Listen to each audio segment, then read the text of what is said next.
hours. We'll start you off with our news update and then we'll let you know what's coming up on the show. This is Channel Africa, first with the African story globally. 6 o'clock Central African time. Here's Onele Nzinzi. SABC News. The African perspective. Thank you, Asanda, and a very good morning to our listeners. The issue of whether law enforcement agencies in South Africa are being used to settle internal battles within the police has come under the spotlight in Parliament. This came up during a tense exchange at the ad hoc committee probing criminal infiltration and political interference in the criminal justice system. The NC's MP Ola Ngola pressed acting Deputy National Police Commissioner for Crime Detection, Lieutenant General Hilda Sintumole, on allegations that the Independent Police Investigative Directorate may be used against certain police officials. Do you think that your current case at IPID was it a genuine complaint against a police official, or General Sibiya is trying to weaponize IPID to fight battles between you and him? Just be frank. We're here for that. I wouldn't say no, but I would not be informed. So there is a possibility that there's a weaponization of IPID? For me, there is. Okay, thank you. The South African government says those who abuse public offers for personal gain will face the full might of the law. This was a reaction to the dismissal of more than 50 officials from the Border Management Authority. Over corruption allegations, the deputy government spokesperson William Baloyi says the move aims to restore public trust, protecting national security and ensuring the integrity within the institutions responsible for managing South Africa's borders. Government reiterates that no individual is above the law. Public servants are entrusted with serving the people of South Africa with integrity, professionalism and accountability. Those who abuse public office for personal gain will face the full might of the law. The Pan-Africanist Congress Party has called on South Africans to ensure that Human Rights Day is commemorated with the dignity that it deserves. The party says it is concerned that this year's event will once again be turned into a political spectacle with rallies and music festivals.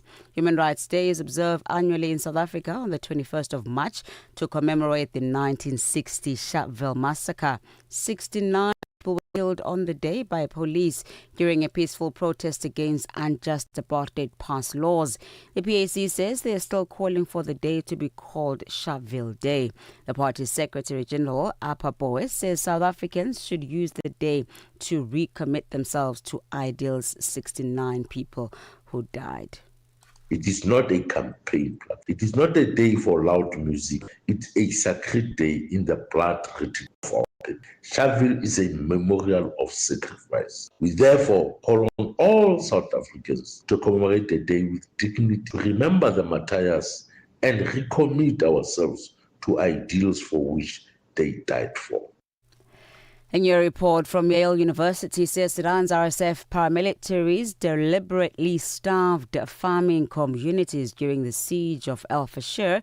Researchers found they attacked 41 villages between March and June of 2024. The BBC's Richard Kagoe. The Yale Humanitarian Research Lab says forensic analysis shows widespread burning of villages around El Fasher. Analysis of remote sensing data detected active fires within 2 kilometers of affected communities. Researchers also tracked a sharp drop in food production as residents were killed or displaced and farmland left uncultivated. The report concludes that systematic attacks on food-producing villages were part of a deliberate strategy to induce famine. It echoes UN findings that the RSF targeted non-Arab groups, particularly the Zaghawa and the Fur, as the militia tightened its siege on El Fasher, culminating in alleged mass killings when it seized the army's last stronghold in North Darfur. Lastly, air raid sirens have sounded across Israel after a new wave of Iranian strikes described by Iran's state-run broadcaster as the heaviest since the fighting began. Israel says its air defenses intercepted missiles heading towards the country. Iran's Revolutionary Guards say they targeted a satellite communication center in Haifa in northern Israel and several military bases. Iran's police chief has warned that anyone protesting against the establishment would be treated as the enemy. Ahmad Reza Radan says the government forces were ready to direct their fire at anyone demonstrating at the bidding of the enemy, a term Iran usually applies to the US and Israel. For any news stories you'd like to share with us, please send us an email to newsroom@channelafrica.co.za or call us +27 11 714 4459. Channel Africa News, I'm Onelin Tsinzi. SABC News. The African Perspective. And coming up in your sports news this hour, the West Indies cricket team booked their own flights after distressing weight, while Arina Sabalenka defeats Naomi Osaka to qualify for the quarterfinals at Indian Wells. I'll tell you more at 6:30. From Africa's broadcast capital to the furthest corners of the globe, this is Rise and Shine, every weekday mornings on Channel Africa.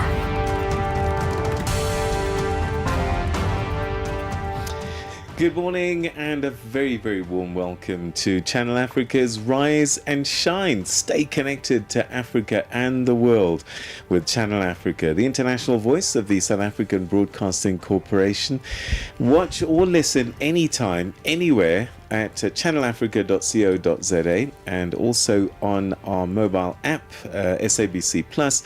Or you can also stream us and listen via DSTV and the OpenView audio bouquets. You can also catch us on social media at Channel Africa on Facebook and also at Channel Africa 1 and all the other social media platforms. A very good morning to you. My name is Peter Ndoro. Good morning, Asanda Beda. Good morning, Mr. Peter Ndoro. How are you? Fabulous always. Wednesday's a good day. A good day to rise and shine. Yeah, absolutely. Did you know that there is a famous breakfast from a famous chain takeaway food store that's called Rise and Shine? Really? And they even call it a good start to your morning. No, they must sponsor us, man.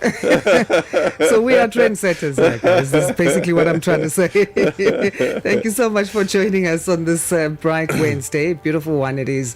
And a few stories we'll be looking at. The first hour, one of those stories is South African President Cyril Ramaphosa, who has urged stronger economic ties between South Africa and Brazil by telling investors that the two countries should position themselves as strategic gateways to each other's regional markets. We'll be taking a look at that story.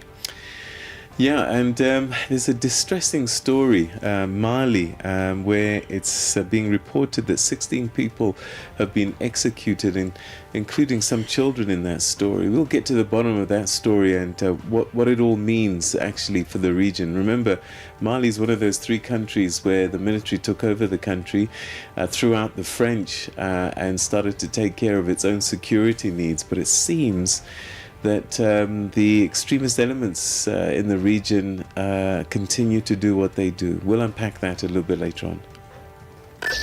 Wake up, Africa. Peter Ndoro and Asanda Beda are here to help you rise and shine. Weekdays, 6 till 9 a.m. Central African Time. Only on Channel Africa. It's time now for our Africa Roundup. This is a segment of the show that we bring you after the 6 a.m. news here on Rise and Shine. It's a list of news stories to catch you up with what's happening in and around our continent, compiled by our team of reporters, our researchers and editors. It also serves as a way to expect what can develop in the new news day. On this Wednesday, we start our Africa Roundup with Zambia's Democratic Party. They've thrown their weight behind President Hakainde Hichilema ahead of the country's 2026 general election. The party's president, Judith Kabemba, made the announcement during a media briefing in the capital, Lusaka, on Tuesday. In 2026, the Democratic Party will support and rally behind President Hakainde Hichilema. We are going to go flat out and campaign for him. And we are very certain that he will return for the second term. Because so far, the works speak for itself. South Africa's election body, the Independent Electoral Commission, otherwise known as the IEC, will hold a voter registration weekend ahead of local government elections on the 20th and the 21st of June. The final election date will be proclaimed by the Minister of Cooperative Governance and Traditional Affairs, Velinkosi Hlabisa, after registration ends. The IEC's Chief Electoral Officer is Sai Mamabulo. We must first and foremost remind all South Africans eligible to vote to register where they ordinarily reside, and that once the election date has been announced, they must vote where they are registered. Importantly, the Electoral Commission hereby announces a voter registration weekend on 20 and 21st June 2026 to maximize registration opportunities closer to where voters reside. The nationwide online voter registration campaign is also starting to bear fruit. Between November 2025 and March 2026, a total of 260,000 new registrations were recorded. Rwanda's President Paul Kagame says nuclear energy will play a key role in his country's long-term development plans. Speaking in Paris at the opening of the second Nuclear Energy Summit, President Kagame said the sector is central to Rwanda's ambitions under Vision 2050. I thank President Macron for bringing us together for this important and timely summit. Rwanda aims to be a high-income country by 2050. That requires abundant electricity, and that is why we have decided to make nuclear central to our strategy. It will diversify our energy mix while providing the stability required for industrial growth and long-term transformation.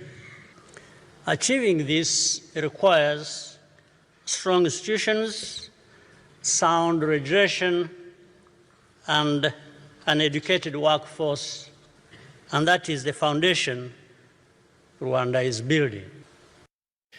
At least 49 people have died, thousands have been displaced, and homes and property destroyed after heavy rains caused widespread flooding across more than a dozen counties in Kenya, including the capital, Nairobi.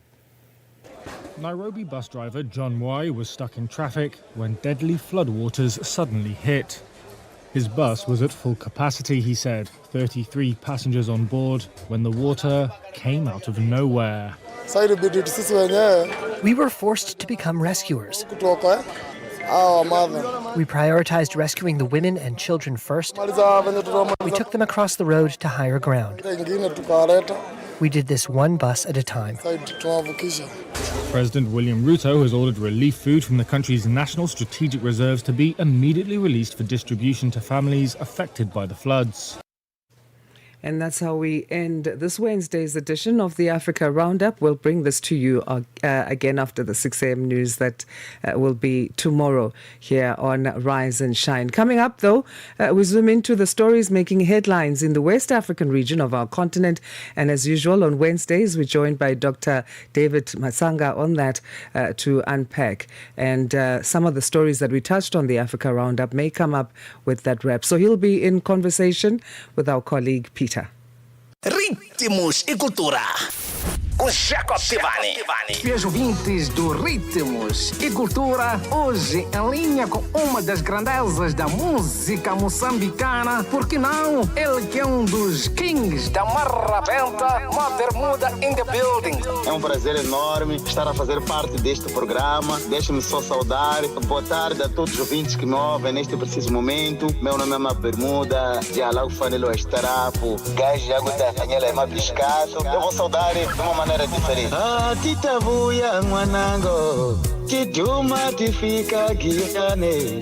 Ah, tita buia, mwanango, tiduma tifika giane. Ani motive lo ababa yena otiva mina haikonama.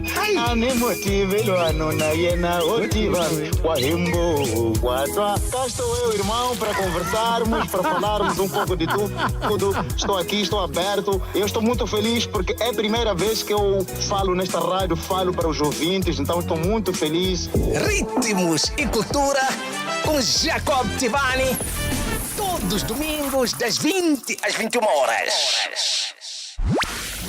Late night with African stories that matter. Tsepiso Makwetla on Africa World Hour. I mean, we're seeing South Africa face challenges in the enforcement of an NHI plan. The Minister of Health is contending with legal action. There might be a will, but there would be opposition. And what is most important is the issue of equitable health services. How do we make sure that those policies translate into that? Let me just give you a real example. In 1926, Japan started to discuss about primary healthcare and universal health coverage. By 1961, Japan was fully with universal health coverage. Do you know how long they live? They've got the longest lifespan in the world. So it's not theory anymore. In any country during COVID, if you remember 4 years ago, which fared well, there are those countries which had a very strong primary healthcare system. Because when we say health sovereignty, it's not about closing the doors to the partners. No, this is a process. But we need to give where our priorities, what can we do more with less? Regional Director for Africa, Professor Mohamed Jaffe. Late night with Tsepiso Makwetla. Today, inspired by Africa World Hour on Channel Africa, the African perspective. Are you fluent in French, Chinyanja, Portuguese, and Kiswahili? Are you passionate about radio? And are you looking to work in South Africa? Do you have papers that qualify you to work in South Africa? In that case, we might have an opportunity for you to work for Channel Africa. Send us your CV and demo at newsroom@channelafrica.co.za. Remember, if you don't hear from us within 14 days, it means you have not made it or you have not been selected. Channel Africa, the African perspective. New day, new stories. Start your morning right with Rise and Shine on Channel Africa. Time now, as we do every Wednesday, to take a deep dive in what's been happening in West Africa. Yep, several political and security developments across the region are drawing attention, from rising security threats to shifts in regional political landscape. Now, Ghana is calling on the Commonwealth to condemn an attack on its peacekeepers serving with the United Nations mission in Lebanon. Whilst in Senegal, there's debate over former President Macky Sall's potentially becoming the next UN Secretary General. And at the same time, new data shows that the countries such as Mali, Senegal and Nigeria are increasing arms purchases as security concerns grow, while political tensions are also emerging in places like Guinea and Burkina Faso. To help us unpack these stories and developments, we're now joined by Dr. David Matsanga, political scientist and conflict resolution analyst, expert. Thank you very much. Always good to talk to you, and welcome. Thank you very much, Peter.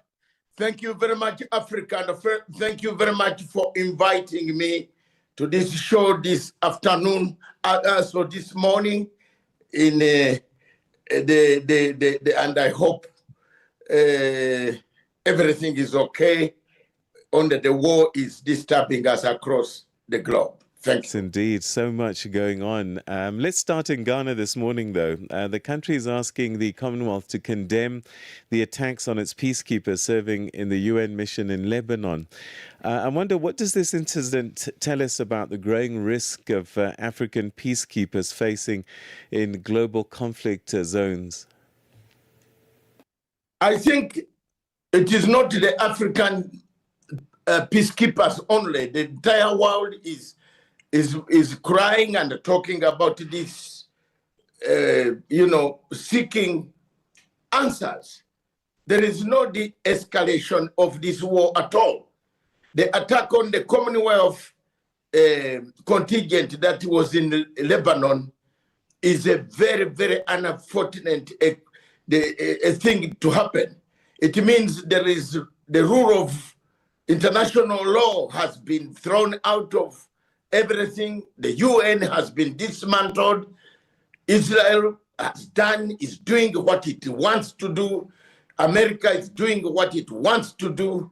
Iran is retaliating the way they want, hitting everybody. Nobody is calling for peace anywhere. So Ghana's call for Commonwealth to condemn, because if they don't, Ghana will have a right to pull out its troops from the peacekeeping mission that it was taking place in Lebanon. All right, let's go to Senegal, and it's being reported that former President Macky Sall is being discussed as a possible future UN Secretary General. What's your take on this? I know that a number of Senegalese are just not happy with it. Not only Senegalese, I myself, I wouldn't even like to see. In fact, God, I ask you to please do something for me for what, as you have been doing for this last about 70 years. Please do something for me. Don't allow Macky Sall ever to step near that place. This is a guy who doesn't know something called democracy. This is a guy who locked two men. And Peter Ndoro, your television here should be granted an award for having given me, and your radio for having given me opportunity to insult my, to tell Macky Sall, to release Sonko under fire. Now this is a guy parading himself that he wants to be the Secretary General of the United Nations. Why is it? United Nations is not a dumping place for such people. Undemocratic, a tyrant, a man who removed people from the voting roll and banned them from having ever a voter's card in Senegal, a man who beat up people, a man who went to look for grain in Ukraine when he was sent by African Union. Have you read the report about Mr. Macky Sall in African Union when he was the chairperson? When he went while Ramaphosa was looking for peace, he was looking for grain to sell grain. Have you seen some of those things? Please, please. Africa, we have better candidates. If it is looking for African candidate, they want a black man in the United Nations. Let's look for some other people, but not Macky Sall. All right. Okay. So not a great choice in your view, and I think a lot of people No, not only me. The same sentiment.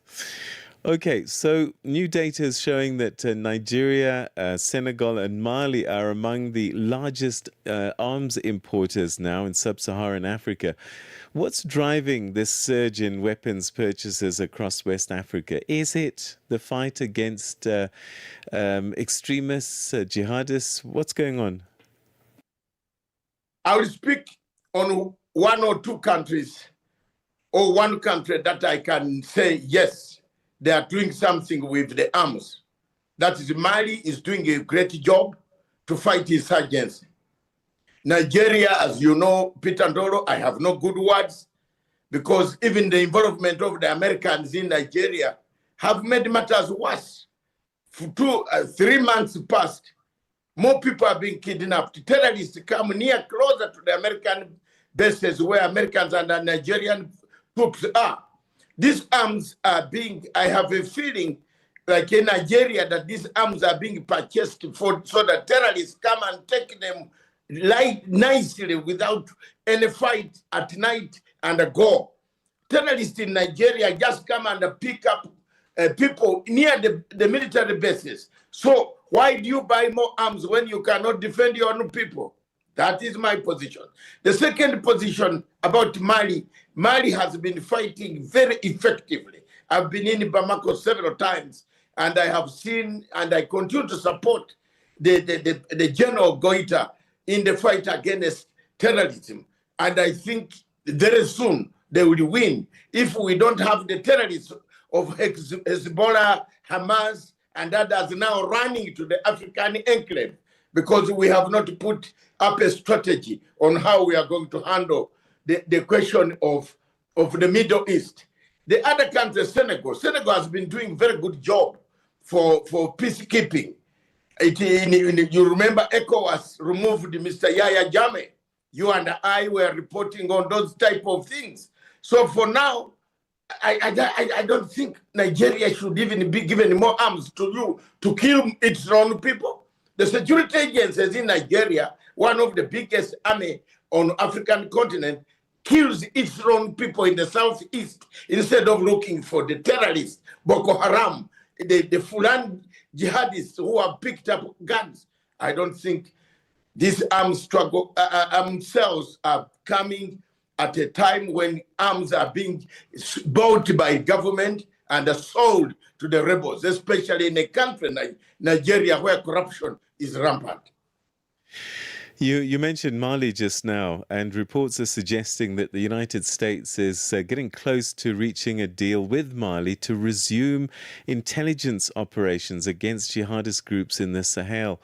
How significant would such cooperation be, especially given the tensions between Mali and some Western partners, France included, have deteriorated in recent years? Is the US a good partner for Mali?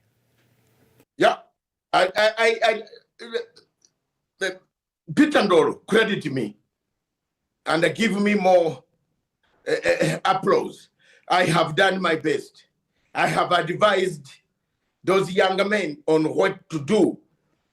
Non-aligned movement was created for you to be non-aligned. Part of the problem that is causing Africa and many places in the world to have difficulties is not to be non-aligned. If you are not non-aligned, if you are aligned to West or the East, you will have a problem. You will have a military coup. You will have this or that. I have taught them what to do. I've told them do non-aligned policy. My stand in Africa for Pan-Africanism is non-alignment. So the people of Mali have learned slowly that isolation, the biggest enemy of Mali is not United States of America. The Mali does not want to hear anything to do with the former colonial master who taught them French, how to speak French. But they can do something with Americans. And I've told them if the Americans come, if the Russians come, if the Chinese come, be non-aligned. You need medicine for your people. You need arms to fight insurgents. You need drones to fight. As long as they don't usurp your powers, that is different. So they are non-aligned. There's nothing wrong. You have seen the way they are signing some of those agreements that are being contentious in some places in Africa. They are signing them because they have been taught by a teacher, well-organized person who knows that non-alignment policy, follow it.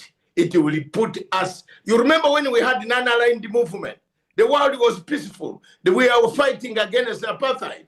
We were fighting against Smith. We are fighting for the liberation of people by saying, please, there is something here. But now, because this movement has gone off, Peter, there is a problem everywhere in Africa, and especially in West Africa, where people are taking sides and they continue to remain there. Then more insurgents comes and breeds on.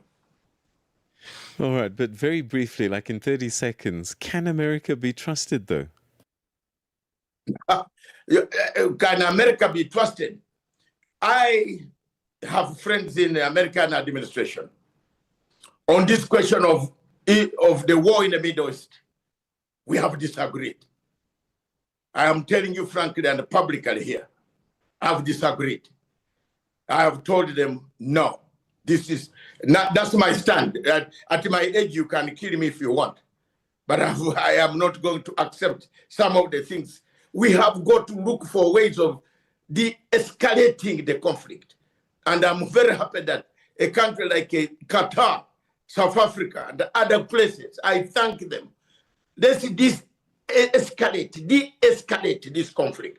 America, you have to be unaligned to trust it. When they come, take their money and work out, but be careful, because always they come with some other things. But with Trump, he's now more interested in minerals, oil. If you give him, he will not look at any other thing at all. So refusing him now, he has got this bully that is coming around, and African Union is not speaking, Peter Ndoro. So what you do is to hide yourself in non-aligned movement, right? Like South Africa. I think the message is clear, and unfortunately, I'm going to have to cut you off because we've run out of time, as we always do. But always fascinating inputs from you that we greatly appreciate. Dr. Matsanga, take care, and we'll chat again this time next week. Thank you very much, Peter Ndoro. Keep it going, boss. Let's make a change. Let's make a change and leave something for our people. Amen. The world needs us, and let the younger generation listen to some of our experiences we have gone through. God bless. Thank you so much. That's Dr. David Matsanga, political scientist and conflict resolution expert, giving us his thoughts on developments in West Africa. It's 6:31. It's time for your news headlines with Onelen Sinsi. Good morning. SABC News. Headlines. The African Perspective. Thank you, Peter.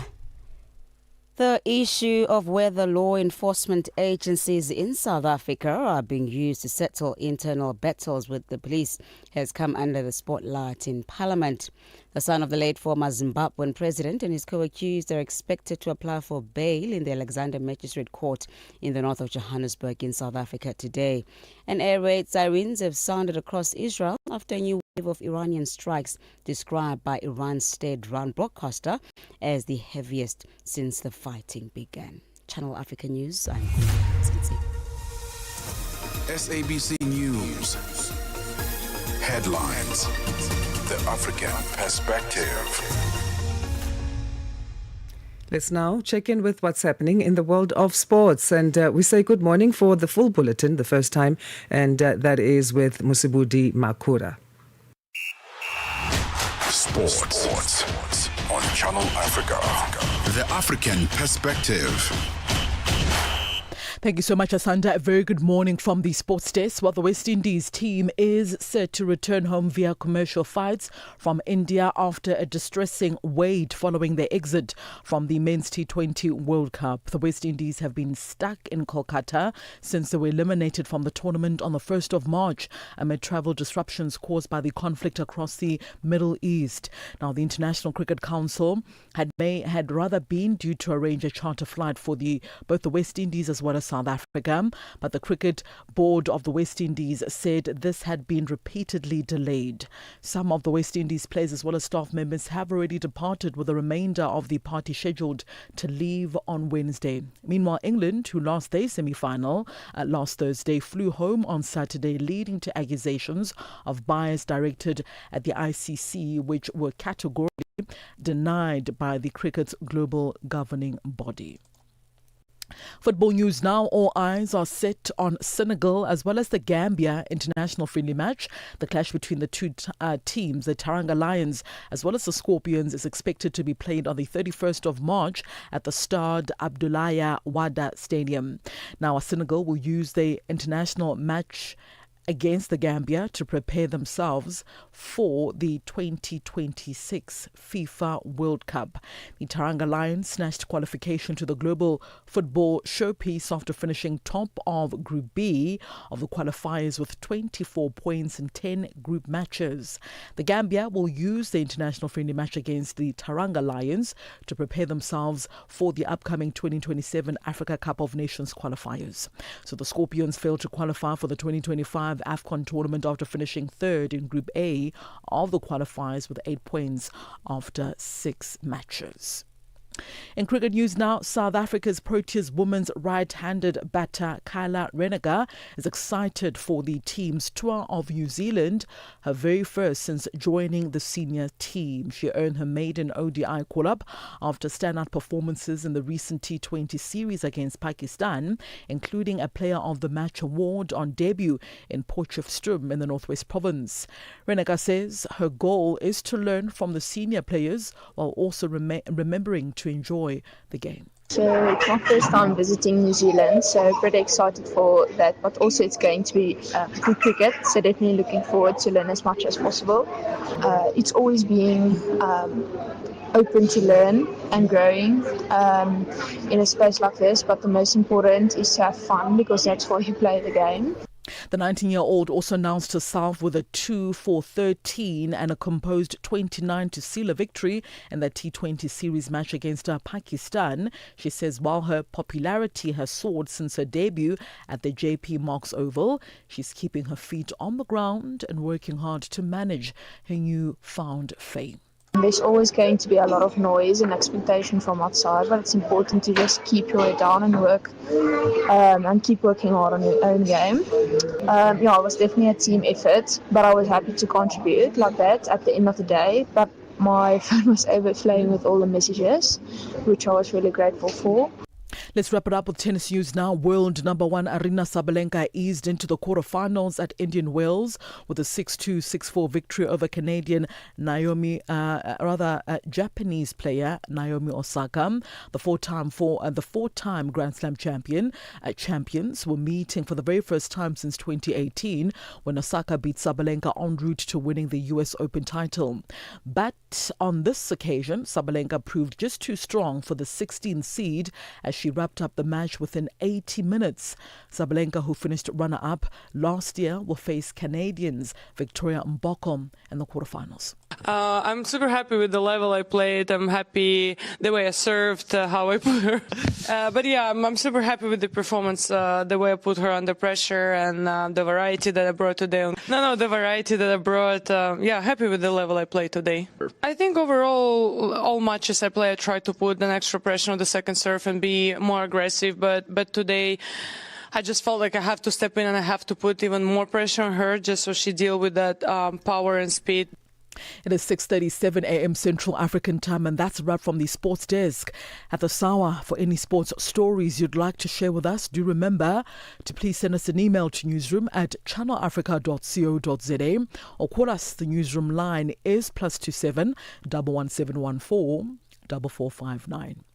I'm back with more sports news in the next hour. For Channel Africa Sport, I am Mosibudi Makura.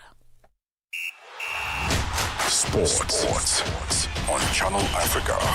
The African perspective.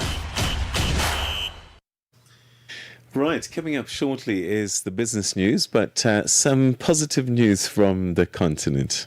Did you know that in Kinshasa, engineers created solar-powered robotic traffic controllers to manage busy intersections where traffic lights were unreliable? Now, these towering robots use lights and rotating arms to guide vehicles and pedestrians safely through intersections. The invention has become a symbol of African urban innovation and practical problem solving. And this is something that we do really well on the continent. We have a problem and we come up with innovative solutions, problems that actually other parts of the world may not yet have solutions for, but we have found ways like mobile money, M-Pesa. Well, there we have engineers in Kinshasa with robotic traffic controllers, literally guiding you how to go. All right, I'd love to see that in real life. Stay with us. The business news is next. Africa Matters. The conversation on climate change and financing Africa's recovery. Only on Channel Africa. We're proud to announce that Wits Business School is actually our partner. They are hosting us. The second most important thing, though, for me, is that we often go to these summits, these conferences, and you find that you never really know where to find solutions and outcomes that came out of those discussions. So Wits Business School will craft our outcomes document, which will have steps to say what are the follow-ups and how do we measure success and what do we need to do next. Across the continent, climate change is forcing tough decisions. This is Africa Matters. Your life, your rhythm, your Africa. Channel Africa. Find it for free on Google Play and the Apple App Store. Okay, 6:40 Central African time. Let's find out what's been happening in the world of business. No doubt the Middle East Gulf drama is affecting business around the world. Let's find out from Chanduko Ligege.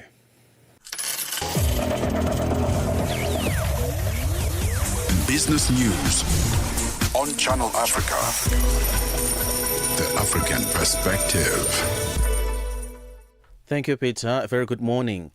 The organization Undoing Tax Abuse, OUTA, has called on the South African government to delay the increase in fuel levies set to take place on the 1st of next month. This follows new data from the Central Energy Fund, which suggests motorists may see one of the largest monthly fuel increases in the country's history due to the conflict in the Middle East. Finance Minister Enoch Godongwana last month announced that the general levy for petrol will increase by 9 cents and 8 cents per litre for diesel. The carbon fuel levy is set to increase by 5 cents per litre for petrol and 6 cents per litre for diesel. And the road accident fund levy is expected to go up by 7 cents per litre. OUTA's Executive Director for the Accountability Division is Advocate Stephanie Fick. Sense for government to think about holding that increase back slightly.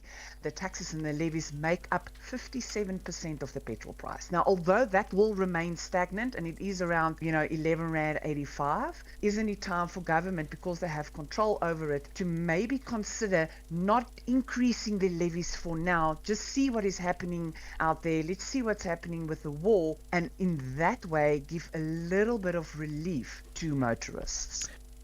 South Africa has recorded positive economic activity in the fourth quarter of 2025, increasing by 0.4%, following a 0.5% increase in the third quarter of last year.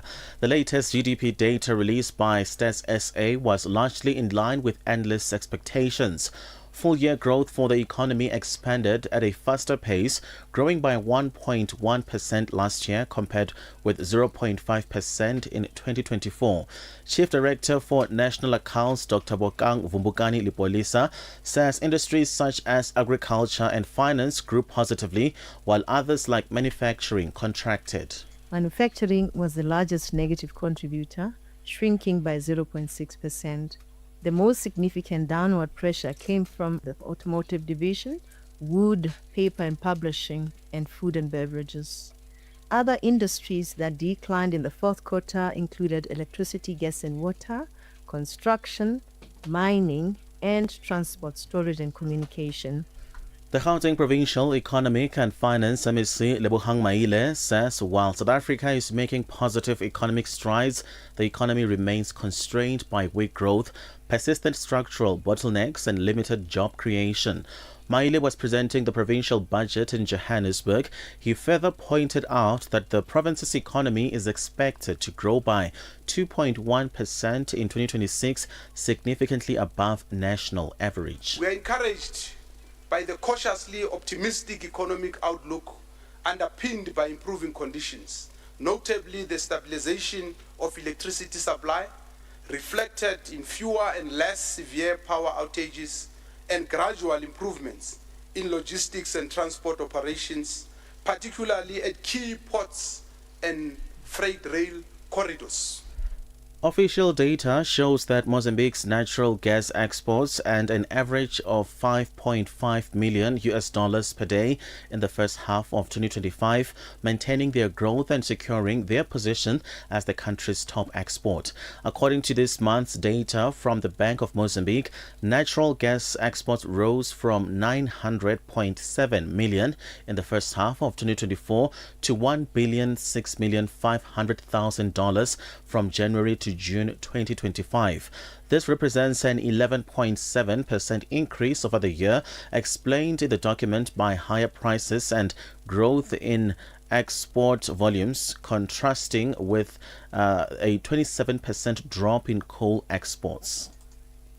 Restaurants and hotels across India have warned of disruption and possible shutdowns as the Iran war has restricted the supply of cooking gas.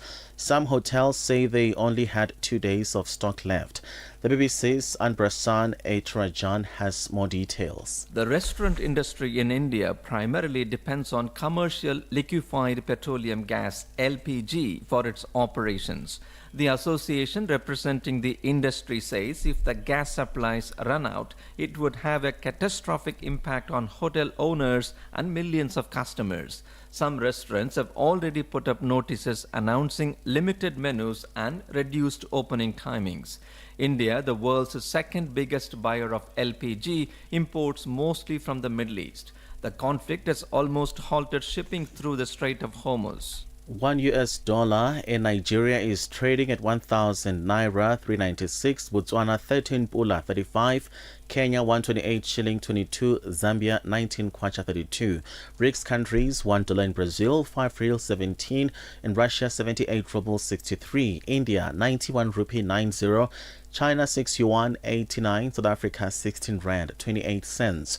$1 is trading at 75 pence to the British pound, 86 to the euro. Commodities: gold is at $5,207, platinum at $2,187 per ounce. The price of Brent crude oil at $88.20 a barrel. For any stories you'd like to share with us, please send us an email at newsroom@channelafrica.co.za, or you can call us on +27 11 714 4459. For Channel Africa Business, I am Chandruko Ligege.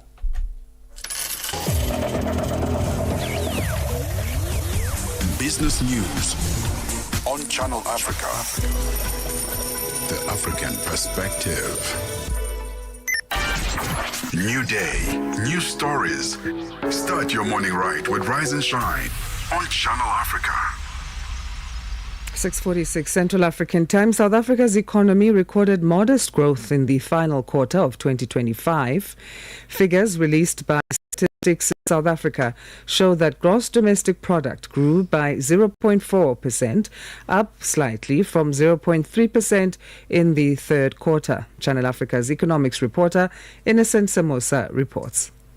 Statistician General Risenga Maluleke says the growth was mainly supported by stronger activity in the finance, real estate and business services sector, as well as trade, catering and accommodation.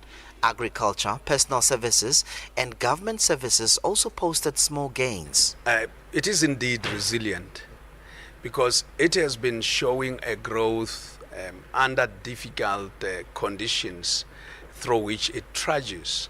It has been showing positive growth coming out of the fourth quarter of 2024. Not much, 0.4% there, 0.3% there, and indeed in the last quarter of 2025 we have seen a 0.4%, which was largely driven from your finance as well as areas like your trade and others. Finance contributed 0.3 of a percentage point to what we have seen as an ultimate final growth. And of course, when you combine all the quarters of 2025, we see that our economy has returned a 1.1% growth. However, the manufacturing sector declined, with weaker performance in the divisions such as motor vehicles and transport equipment, wood and paper products, and food and beverages. Third quarter, the only industry that had grown in the negative was utilities, that is electricity, gas, and water. But going further, when we go to the fourth quarter, we can see that industries such as mining, manufacturing, utilities, and construction, as well as finance and business services, have actually gone in the negative. Economists are now watching closely to see whether the latest figures signal improving economic momentum for South Africa heading into 2026. Makwe Masilela is the CFO of Makwe Fund Managers. Our economy in quarter four did better than expected, increasing by 0.4%. And for the year of 2025, that was the best growth that we've seen in the past 3 years, up 1.1%. And if we look for on quarter, agriculture, which was doing better in Q3, this time didn't do that great. But on a yearly basis, agriculture, finance and trade did very well. And for the Q4, we've been helped mainly by finance. Makwe says household spending continues to show resilience, while fixed capital investment has also improved. And also what is pleasing when it comes to Q4 growth is that we've seen household spending continuing to go up and government spending lagging behind. But the fixed capital formation also was much better for the quarter. And we hope that if we get the right structural reforms that we've been hoping for, we'll continue to do great. And yes, we all know that we need a growth far better than that, at least anything above 3% to be able to absorb this high unemployment rate that we are facing as a country. Despite the slight improvement, growth remains modest, highlighting the continued challenges facing Africa's most industrialized economy. For Channel Africa News, I'm Innocent Samosa in Pretoria, South Africa. 6:50 Central African Time. Cast your mind back to today, 2020, Asanda, Beda. What was going on? 2020 was COVID. You're absolutely There's no right. ways we can forget. So today, actually, officially, what's the date today? 11th of March. Yeah. Was the day that the World Health Organization actually officially declared COVID-19 as a pandemic. However, it was on the 14th of February that the first case of COVID was confirmed in Africa, and that was in Egypt on, what do they call it? Valentine's Day. Yeah. We had no idea. We had no idea. And I remember that announcement that also came in March. I don't know what the date was exactly, when we were told, stock up on what you need. Yes. It's going to take maybe about 2 weeks before we know things will settle. And then 2 weeks ended up being how long? 2 years. My goodness. Scary stuff, man. Yeah. Anyway, we got through it, most of us, luckily. And I think we're better prepared for the next one, but we'll have to wait and see. Stay with us. You are listening to Channel Africa's Rise and Shine. Got something to say? Are you passionate about issues that matter? Do you have a voice that deserves to be heard?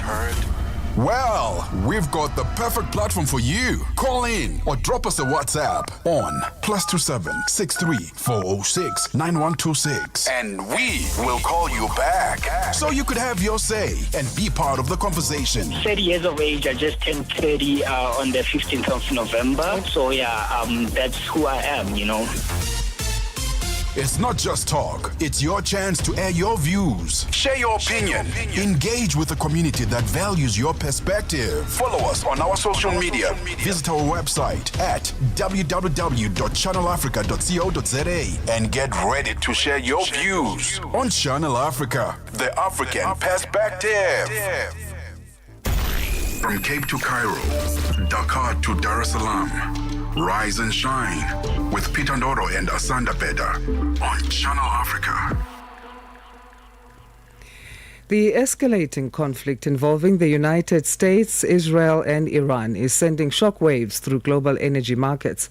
With the vital Strait of Hormuz disrupted, analysts warn oil and gas supplies could remain unstable even if the fighting ends.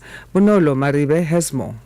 Black smoke was rising over an oil facility in Tehran.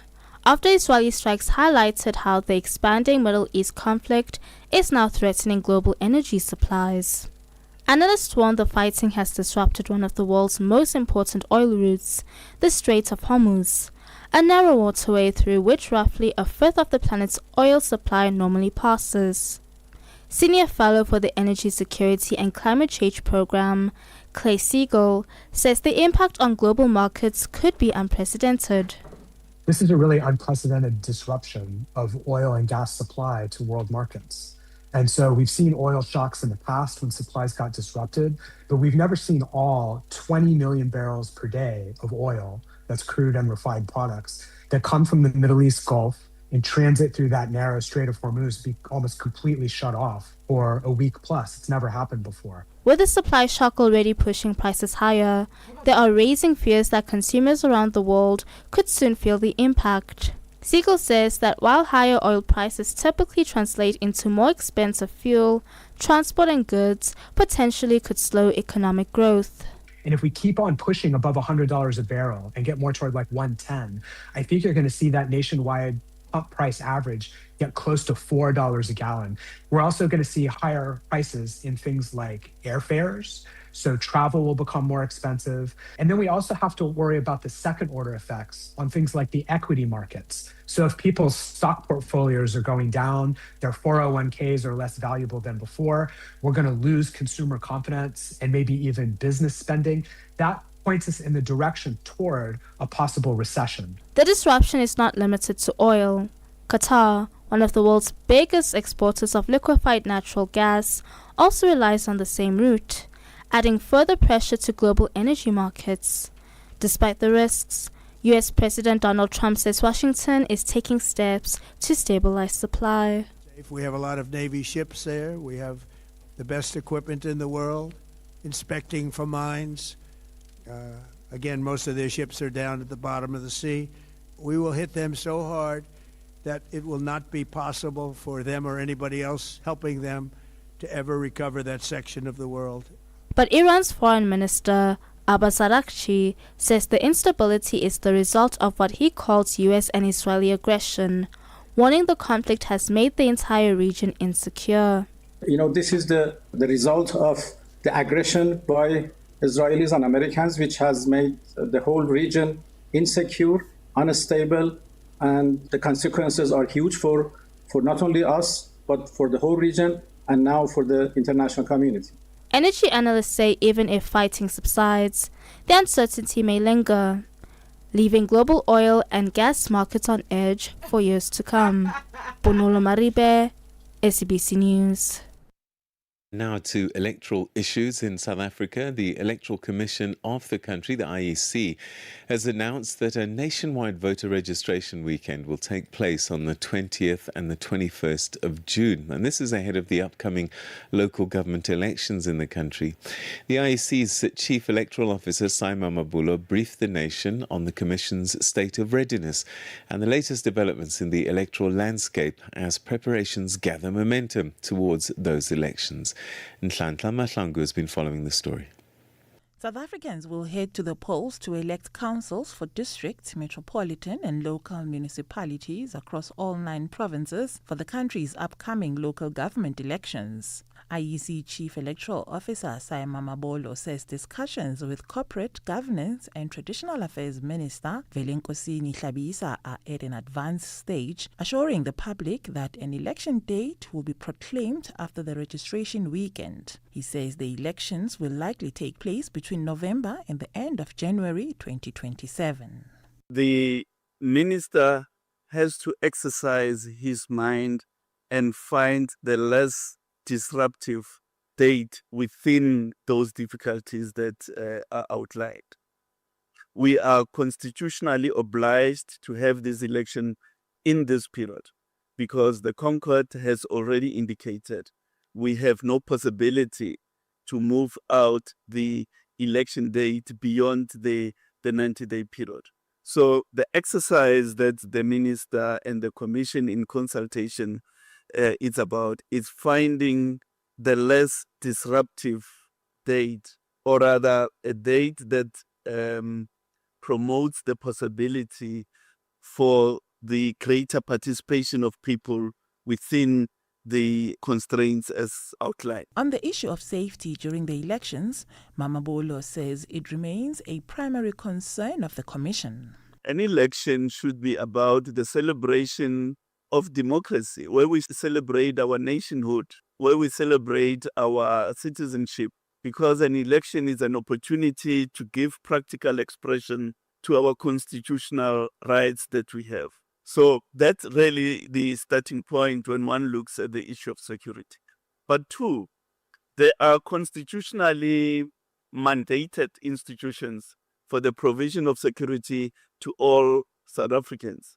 In fact, all inhabitants. Chief among those is the South African Police Service. They have a constitutional duty to protect inhabitants in the country, to protect property, and so on and so on. The IEC has also raised alarm over the spread of fake election posters circulating on social media. This follows misleading material which has been widely shared online in recent days. The Commission says the posters, which appear to represent different political parties, falsely suggest that foreign nationals are standing as candidates for local office, are fabricated and form part of a growing wave of election-related misinformation appearing on social media platforms.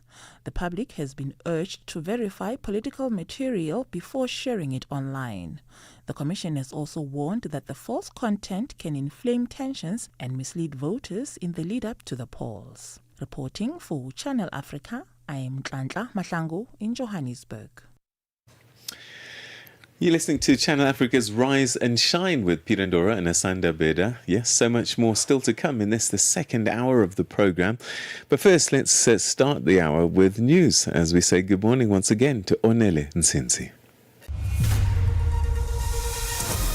SABC News.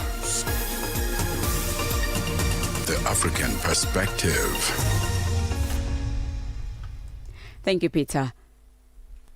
The issue of whether law enforcement agencies in South Africa are being used to settle internal battles within the police has come under the spotlight in Parliament. This came up during a tense exchange at the ad hoc committee probing criminal infiltration and political interference in the criminal justice system. The African National Congress Party MP Xola Ngola pressed acting Deputy National Police Commissioner for Crime Detection, Lieutenant General Hilda Sintumele, on allegations that the Independent Police Investigation Directorate may be used against certain police officials. Do you think that your current case at IPID was it a genuine complaint against a police official, or General Sibiya is trying to weaponize IPID to fight battles between you? Just be frank. We're here for that. I wouldn't say no, but I would not be informed. So there is a possibility that there's a weaponization of IPID. For me, there is. Okay, thank you. The South African government says those who abuse public office for personal gain will face the full might of the law. This was in reaction to the dismissal of more than 50 officials from the Border Management Authority. They were fired over corruption allegations. The deputy government spokesperson, William Baloyi, says the move aims to restore public trust, protecting national security and ensuring integrity within institutions that are responsible for managing South Africa's borders. Government reiterates that no individual is above the law. Public servants are entrusted with serving the people of South Africa with integrity, professionalism, and accountability. Those who abuse public office for personal gain will face the full might of the law. The son of the late former Zimbabwean President Robert Mugabe and his co-accused are expected to apply for bail in the Alexander Magistrate Court in the north of Johannesburg in South Africa today. Bellarmine Mugabe and Tobias Matonze are accused of shooting a 23-year-old employee at the Mugabe residence in Hyde Park, Johannesburg in February. The duo face several charges, including attempted murder, possession of a firearm and ammunition, defeating the ends of justice, and theft. The case was postponed last week due to a power outage at the court. Yes, researchers have discovered that blood tests can predict the risk of dementia in women decades before symptoms appear. Higher levels of a specific protein found in the blood were linked to an increased risk. These findings were based on a large study in the US that enrolled older women in the 1990s and followed them up to 25 years. Scientists say more research is needed to explore how factors such as age and race can contribute to these risks. And lastly, air raid sirens have sounded across Israel after a new wave of Iranian strikes described by Iran's state-run broadcaster as the heaviest since the fighting began. Israel says its air defense intercepted missiles heading towards the country. Iran's Revolutionary Guards say they targeted a satellite communications center in Haifa in northern Israel and several military bases. Iran's police chief has warned that anyone protesting against the establishment would be treated as the enemy. Al-Baraza Radaz says the government forces were ready to direct their fire at anyone who was demonstrating at the bidding of the enemy, a term that Iran usually applies to the US and Israel. For any news or stories you'd like to share with us, please send us an email to newsroom@channelafrica.co.za or call us +27 11 714 4459. Channel Africa News. I'm Oneli Ntsintsi. SABC News. The African Perspective. And coming up in your sports news this hour, we'll have all the action from the UEFA Champions League from Tuesday night, while the West Indies cricket team booked their own flights after a distressing wait. Details at 7:30. From Africa's broadcast capital to the furthest corners of the globe, this is Rise and Shine, every weekday mornings on Channel Africa. 5 minutes past 7 Central African time. Thank you for choosing to wake up with us, or waking up with us, Africa. Of course, we are Channel Africa, broadcasting live from South Africa in Johannesburg. And of course, you can stay connected with Africa and the world via Channel Africa, the international station of the South African Broadcasting Corporation. Watch us anytime, anywhere via www.channelafrica.co.za. That's our website. You can also connect via the Channel Africa mobile app or the SABC Plus app and the DSTV and OpenView audio bouquets. Find us on social media. On Facebook, we are at Channel Africa. And then for the other social media platforms, it is at Channel Africa 1. You can find us anywhere. So there are a lot of ways to connect with us, and we invite you to do just that. Channel Africa is first with the African story globally. And Asanda, Beda and Peter Ndoro say good morning. Yes, Jambo, habari yako, buen dia, ¿cómo está? Bonjour, comment ça va? How are we today? Doing well, thank you very much. Fabulous. So, we're looking at quite a few things in this hour. One of the stories that I'm going to be tracking takes us to West Africa, Cameroon, where millions of people, 3.3 million people, vulnerable because of food insecurity, and they really are struggling. And this is a combination of, climate shocks, conflict, and rising food prices that have found millions of people in the northern part of Cameroon struggling to put food on their table. We also come to South Africa, where there's a nationwide program to combat HIV, TB, STIs, and gender-based violence, particularly among sex workers. And this group, of course, still facing stigma and violence, and still regarded as a vulnerable group. We'll find out what that program entails and how it will be rolled out. Late night with African stories that matter. Tsepiso Makwetla on Africa Africa World Hour. I mean, we're seeing South Africa face challenges in the enforcement of an NHI plan. The Minister of Health is contending with legal action. There might be a will, but there would be opposition. And what is most important is the issue of equitable health services. How do we make sure that those policies translate into that? Let me just give you a really example. In 1926, Japan started to discuss about primary healthcare and universal health coverage. By 1961, Japan was fully with universal health coverage. Do you know how long they live? They've got the longest lifespan in the world. So it's not theory anymore. In any country during COVID, if you remember 4 years ago, which fared well, there are those countries which had a very strong primary healthcare system. Because when we say health sovereignty, it's not about closing the doors to the partners. No, this is a process. But we need to give where our priorities, what can we do more with less. Regional Director for Africa, Professor Mohammed Jaffe. Late Night with Tsepiso Makwetla.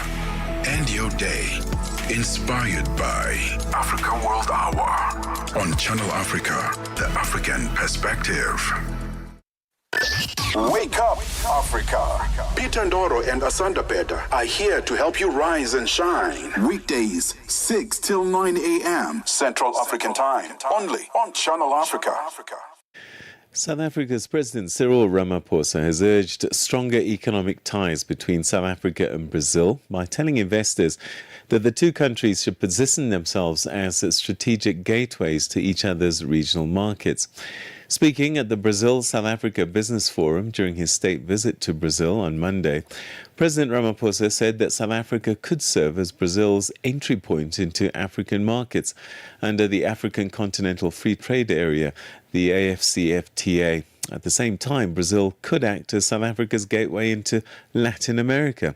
Channel Africa reporter Michael Mbewe filed this report.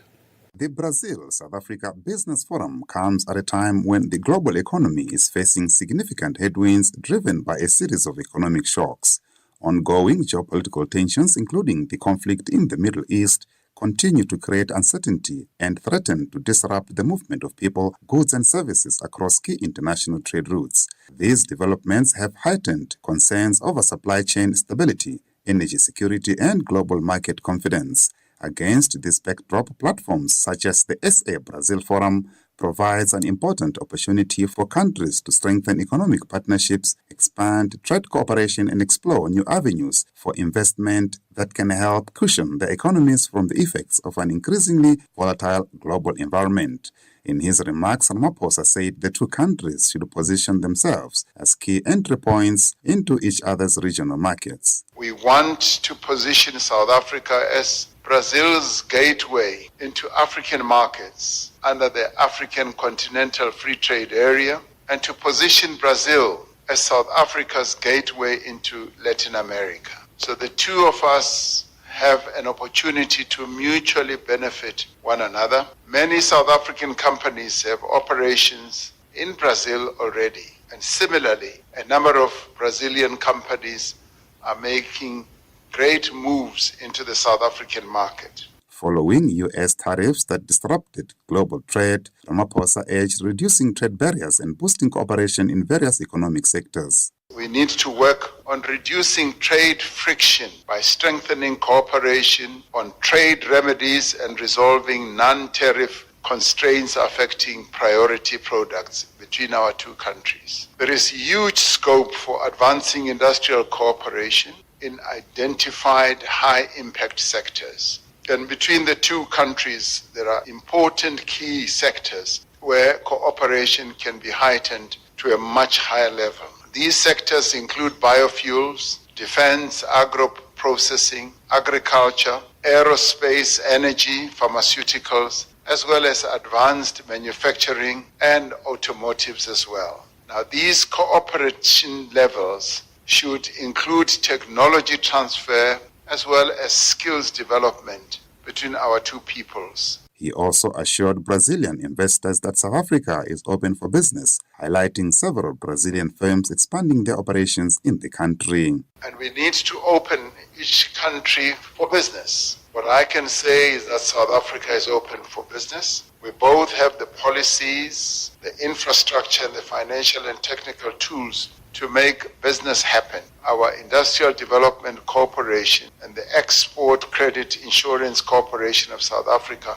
are here in this room. They are available to support joint financing instruments targeting large-scale infrastructure projects. Brazilian companies such as Petrobras, Embria, Marco Polo have operations in South Africa and a number of others that have been counted. South Africa's Minister of Trade and Industry Cooperation, Pakstow, weighed in by echoing that South Africa sees Brazil as a priority trade partner aiming to rebalance trade, boost investment and strengthen industrial cooperation amid shifting global chains. We meet at a significant change in the global economy. Supply chains are being reconfigured, trade relationships are shifting. In this environment, South Africa's strategy of market diversification positions Brazil not as an alternative, but as a priority partner. Political alignment is achieved. Our trade deficit, though, presents us an opportunity to reimagine our trade relation by creating a new pathway that enables us to rebalance our trade, to improve market access, to reduce trade friction, to crowd in investments in our respective countries, and to advance industrial cooperation in identified high-impact sectors. With conviction, Tau said he hoped that South Africa and Brazil will expand trade under the SACU-Mercosur agreement, focusing on high-impact economic sectors. We are confident we will be able to expand product coverage under the SACU-Mercosur preferential trade agreement to better reflect real export capabilities in aerospace and defense, automotive components, chemicals, advanced manufacturing, agriculture and agro-processing, amongst others. Through our bilateral engagement mechanisms, including the Joint Commission, we will be able to establish a structured mechanism to prioritize high-impact export opportunities, working closely with Apex Brazil and our private sector partners. Michael Mbewe, Channel Africa News, Johannesburg. Darubini ya Afrika na I am Henry Shakif. Inaelezwa kwamba serikali kule visiwani Zanzibar imetangaza mpango mkubwa wa kuweza kurejesha urithi unaoungwa mkono na uwekezaji wa sekta ya umma na binafsi yenye thamani ya dola milioni 12. Unadhani sasa Zanzibar imeamua kujipambanua yenyewe kama yenyewe? Hizi ni habari njema kwanza katika kuongeza uwekezaji kwenye sekta ya utalii, ngoni mwa sekta mama kwa serikali ya mapinduzi ya Zanzibar. Pengine unawaambia nini Watanzania walioko nje ya Tanzania na walioko ndani kuweza kuzitizama fursa hizi kwa jicho la pili na kuweza kuwekeza ndani? Jambo hili lina mtazamo mpana. Cha kwanza ni aina ya maisha ambayo baadhi ya watu visiwani Zanzibar wamekuwa nayo, na hii ni kutokana na ile colonial legacy, ile kutawaliwa na wenzetu wametawaliwa na masultani. Darubini ya Afrika kila Jumatatu hadi Ijumaa kuanzia saa 11 kamili hadi saa 12 kamili jioni majira ya Afrika ya Kati. Wake up, Africa. Peter Ndoro and Asanda Beda are here to help you rise and shine. Weekdays, 6 till 9 a.m. Central African Time, only on Channel Africa. Marking 30 years of South Africa's Bill of Rights, the Centre for Community Impact, or CCI, has rolled out a nationwide program to combat HIV, TB, STIs, and gender-based violence among sex workers. The initiative, covering 8 provinces and 18 districts, aims to tackle the high rates of infection, stigma, and violence faced by this vulnerable group. This is supported by the Global Fund to Fight AIDS, Tuberculosis, and Malaria. And to speak to us about this, we're joined by Tonderai Macheka, who is Senior Program Manager at the Centre for Community Impact. Thank you so much for joining us, Tonderai. Good morning. Good morning, Asanda, and thank you very much for having me on the show. Our pleasure. Thanks for making time for us as well. So, South Africa is marking 30 years of its Bill of Rights. Why was it important that a part of the focus becomes on sex workers and to launch the HIV, TB, STI and GBV prevention program for this group? So, Asanda, thank you very much for that. I think 3 decades of the Bill of Rights in South Africa is obviously a meaningful moment for us as a country, and it becomes the right time to really reflect on the need to focus on sex workers as one of the world's oldest profession in the world, to reflect on their lived experiences, and also remind everyone that everyone has got the right to dignity, equality, and access to healthcare. So we felt that launching the program during Human Rights Month is critical in reinforcing the message that sex workers are indeed part of our society, and their health and safety matter too. It's about sex workers realizing their constitutional right, because we feel it is time, and there's been quite a lot of interventions around that. So all this is happening at a time at which the Global Fund itself has started implementing a new grant cycle 7, which is literally signaling renewed efforts to continue to support efforts towards improving, promoting, protecting, and also advancing all-inclusive public health responses for the most at risk, vulnerable, and marginalized sex workers in South Africa. Thank you. It's 8 provinces and 18 districts that are going to be covered in the rolling out of this program. The country does have 9 provinces, though. Is there any reason why this was particularly the choice? And what went into discussing or choosing which of these areas would be targeted? So in terms of identifying the key areas to implement the program, we use the population size estimates to determine where the interventions need to go to. So in choosing the 8 out of the 9 provinces, obviously it was based on the population size estimate for the sex workers. The only excluded province here is the province of Mpumalanga, but also citing that there's been a lot of investment in terms of service provision for sex workers within that province, which was being implemented during the USID era. So Global Fund has maintained the 16 districts that it has been supporting over the years, and also adopted 2 new districts that are big, which were being supported by USID, but unfortunately could not be continued to be supported because of the USID work step order. So yes, we do look at the population size estimates. We do look at the needs of sex workers, risks. We use a lot of data. There's quite a lot of data that is being used on studies that has been conducted in South Africa. So that's what has driven the program to go to those specific areas. Critical is to retain and maintain the interventions, leverage on the work that has been done to make sure that the investments that have been made in the long run really lead to the expected health outcomes that are targeted at the sex workers. From that data, what are the barriers that come up that sex workers face when trying to access healthcare services? They do still remain one of the most vulnerable groups to HIV infection and violence in sub-Saharan Africa.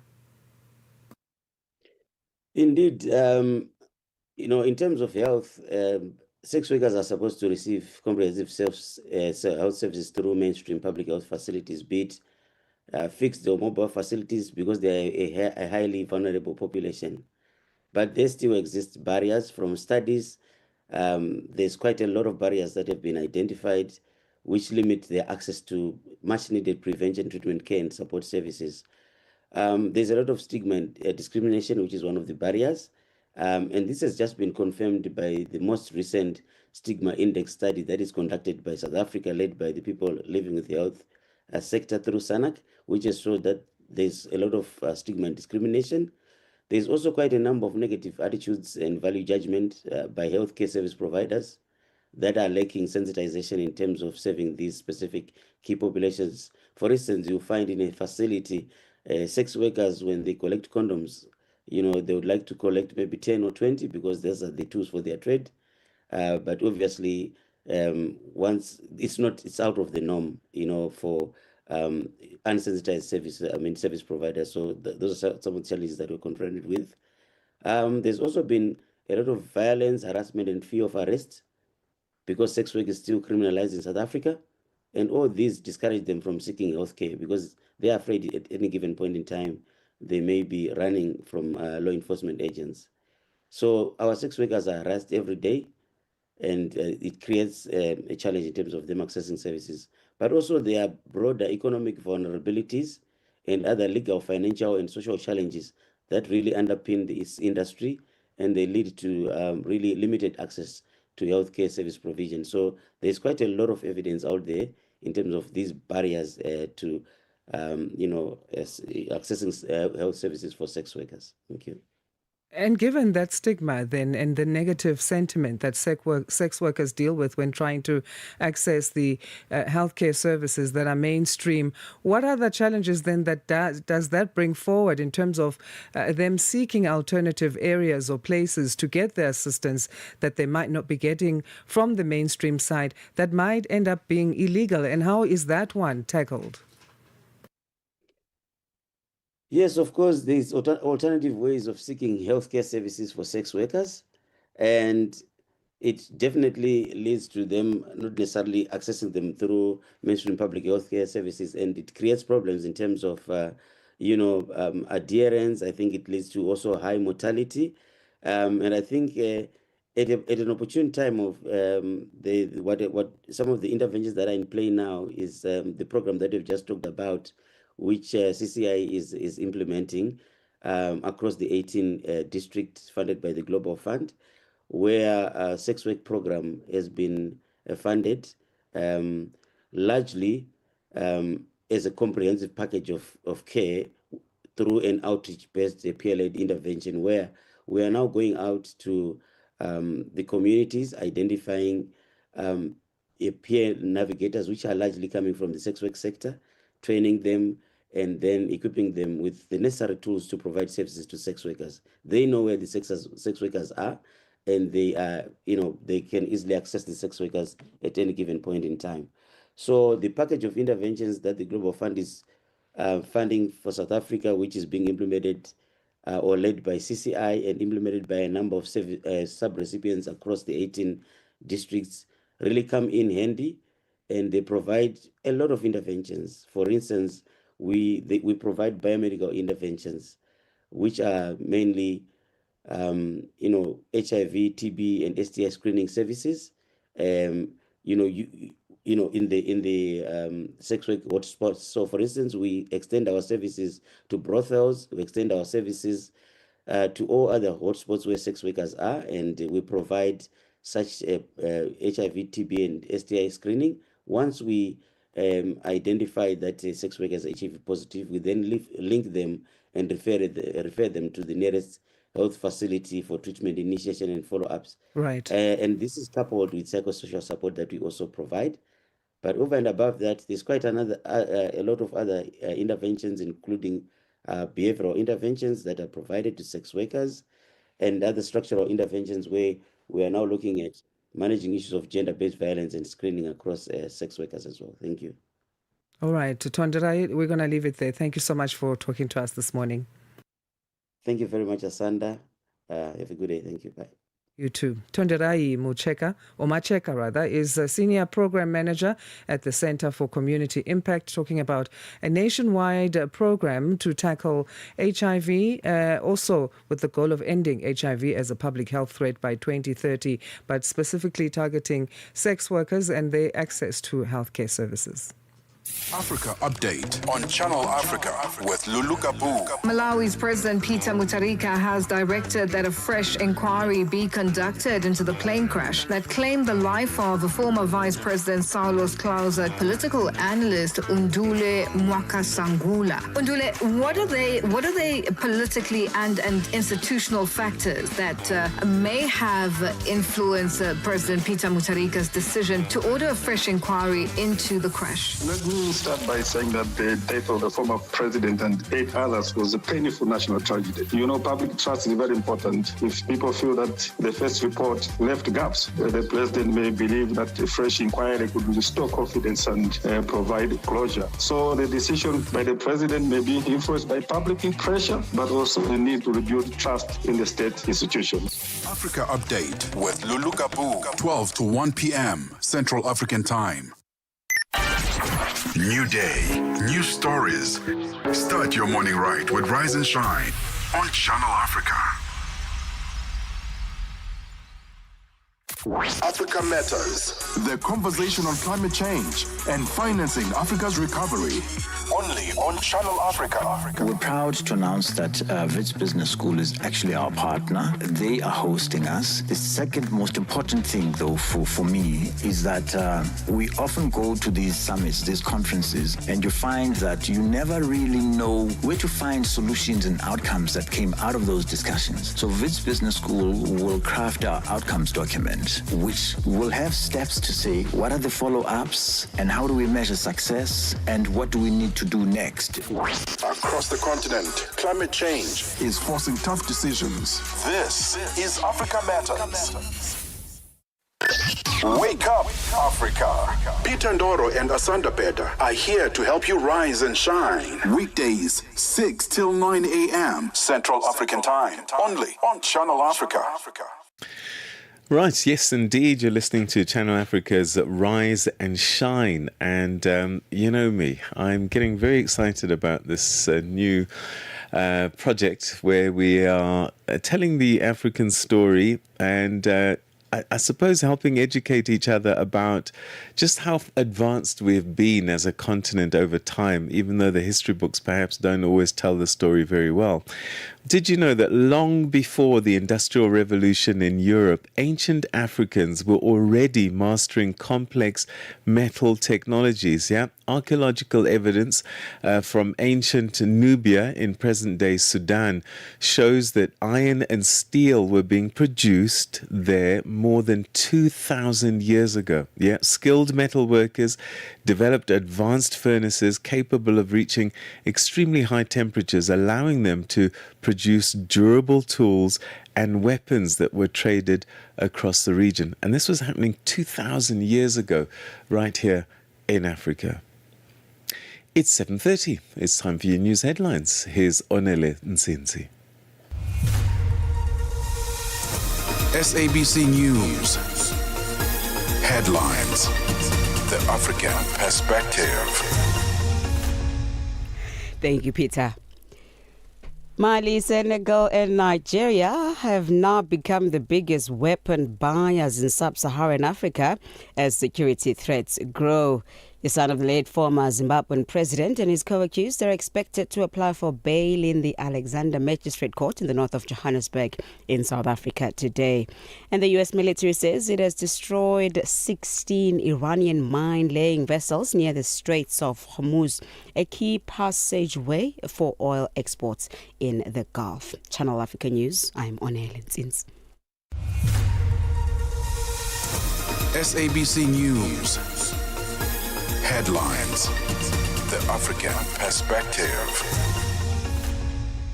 Let's now check in with what's happening in the world of sports. We say good morning again to Musibudi Makura. She has that update.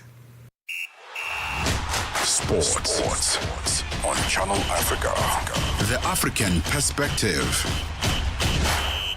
Thank you so much, Asanda. A very good morning indeed once again from the sports desk, where Arne Slot's 100th game in charge of Liverpool ended in frustration as Galatasaray claimed a 1-0 victory in the Champions League last 16 first leg in Istanbul last night. Now, Mario Lameni's 7th-minute header, the 10th goal Liverpool have conceded from corners this season, proved decisive.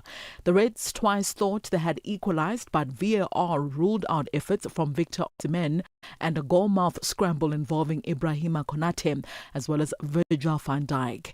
Now, Georgia, deputising for the injured Alisson, produced key saves in a goalkeeping department to keep Liverpool in contention, but Slot's side now face a must-win second leg at Anfield on the 1st of April.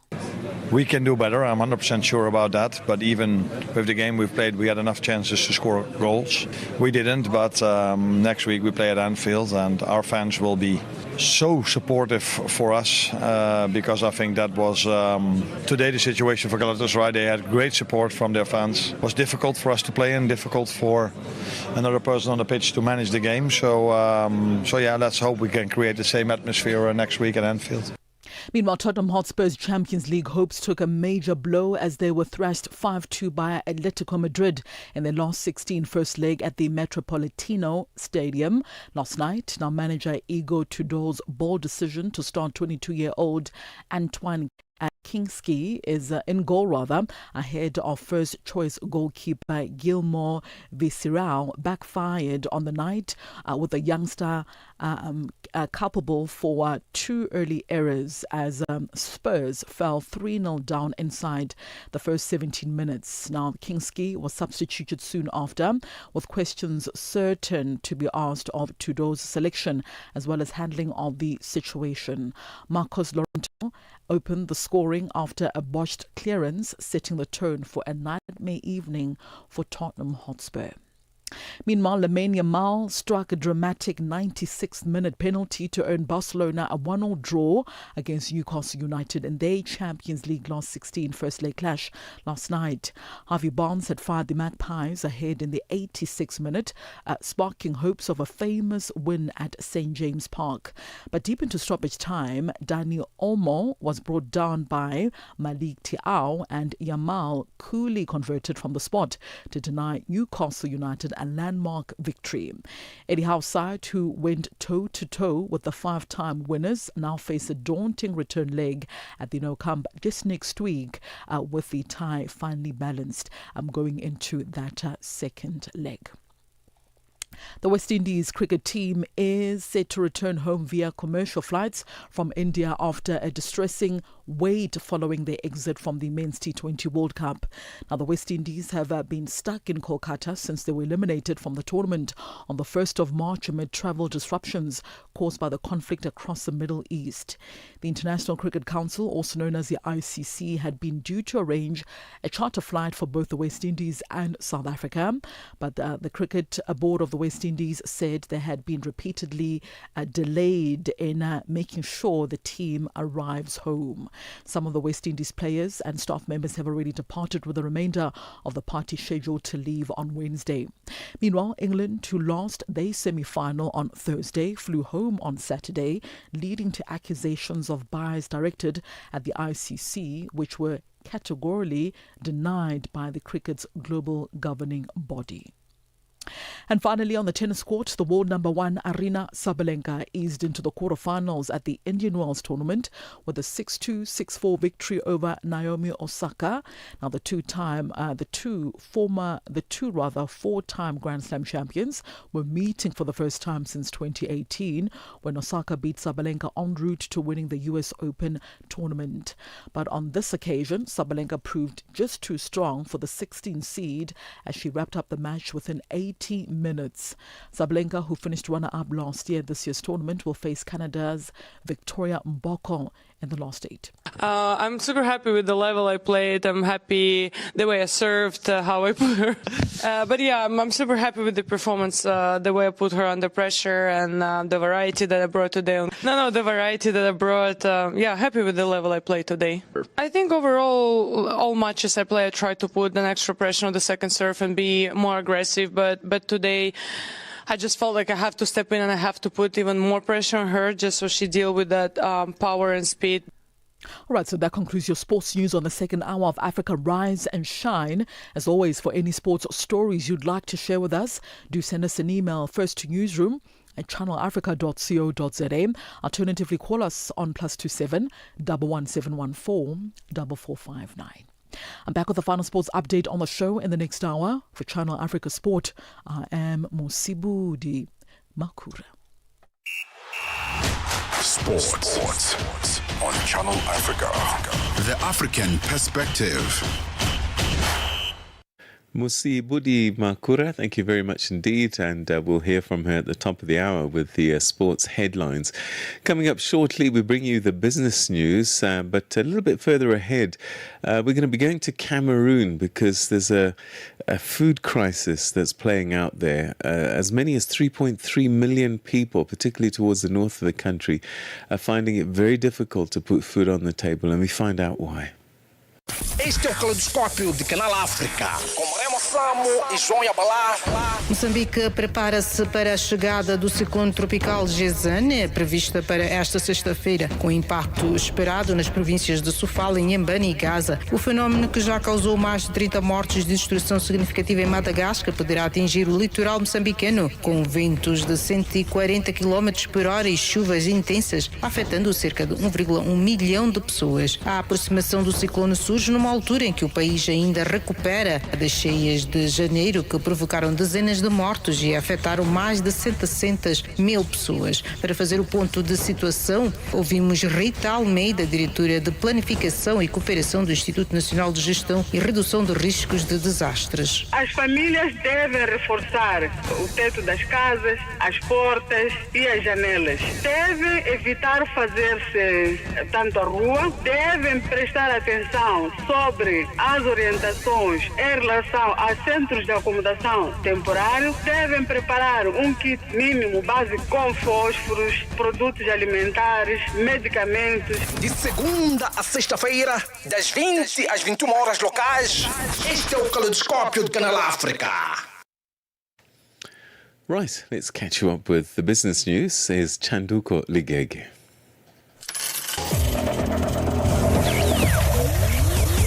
Business News on Channel Africa. The African Perspective. Thank you, Peter. Good morning. Zambia is courting global investors, including from the US, as it aims to more than triple its copper output to 3 million metric tons by 2031. Africa's second largest copper producer after the DRC is seen as one of the countries Washington is keen to partner with as the US escalates efforts to loosen China's grip on materials crucial to advanced manufacturing. Zambia produced over 890,000 tons of copper last year, missing an annual target of 1 million tons. Copper is a key material in electric vehicles and renewable energy infrastructure, vital for the transition to a low-carbon economy. The US-Israeli attacks on Iran are piling pressure on Egypt's precarious finances by hiking energy costs. This is hindering exports and pushing foreign investors to sell off treasuries. The shock of the conflict is particularly acute for Egypt, a country of nearly 120 million that many Western powers view as the backbone of regional stability, and where previous upheavals had knock-on effects on migration flows, Suez Canal trade and security along the Gaza border. Egypt is already grappling with high debt, and inflation is stuck in the double digits after peaking at 38% in September 2023. The Organisation Undoing Tax Abuse, OUTA, has called on the South African government to delay the increase in fuel levies set to take place on the 1st of next month. This follows new data from the Central Energy Fund, which suggests motorists may see one of the largest monthly fuel increases in the country's history due to the conflict in the Middle East. Finance Minister Enoch Godongwana last month announced that the general levy for petrol will increase by 9 cents and 8 cents per litre for diesel. The carbon fuel levy is set to increase by 5 cents per litre for petrol and 6 cents per litre for diesel, and the road accident fund levy is expected to go up by 7 cents per litre. OUTA's Executive Director for the Accountability Division is Advocate Stephanie Fick. There's a call for that 20 cents for government to think about holding that increase back slightly. The taxes and the levies make up 57% of the petrol price. Now, although that will remain stagnant and it is around, 11 Rand 85, isn't it time for government, because they have control over it, to maybe consider not increasing the levies for now, just see what is happening out there. Let's see what's happening with the war, and in that way give a little bit of relief to motorists. Still in South Africa, the country has recorded positive economic activity in the fourth quarter of 2025, increasing by 0.4%, following a 0.5% increase in the third quarter of last year. The latest GDP data released by Stats SA was largely in line with analysts' expectations. Full-year growth for the economy expanded at a faster pace, growing by 1.1% last year compared with 0.5% in 2024.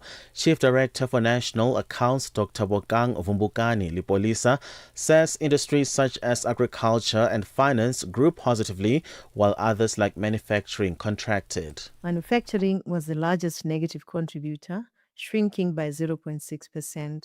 The most significant downward pressure came from the automotive division, wood, paper and publishing, and food and beverages.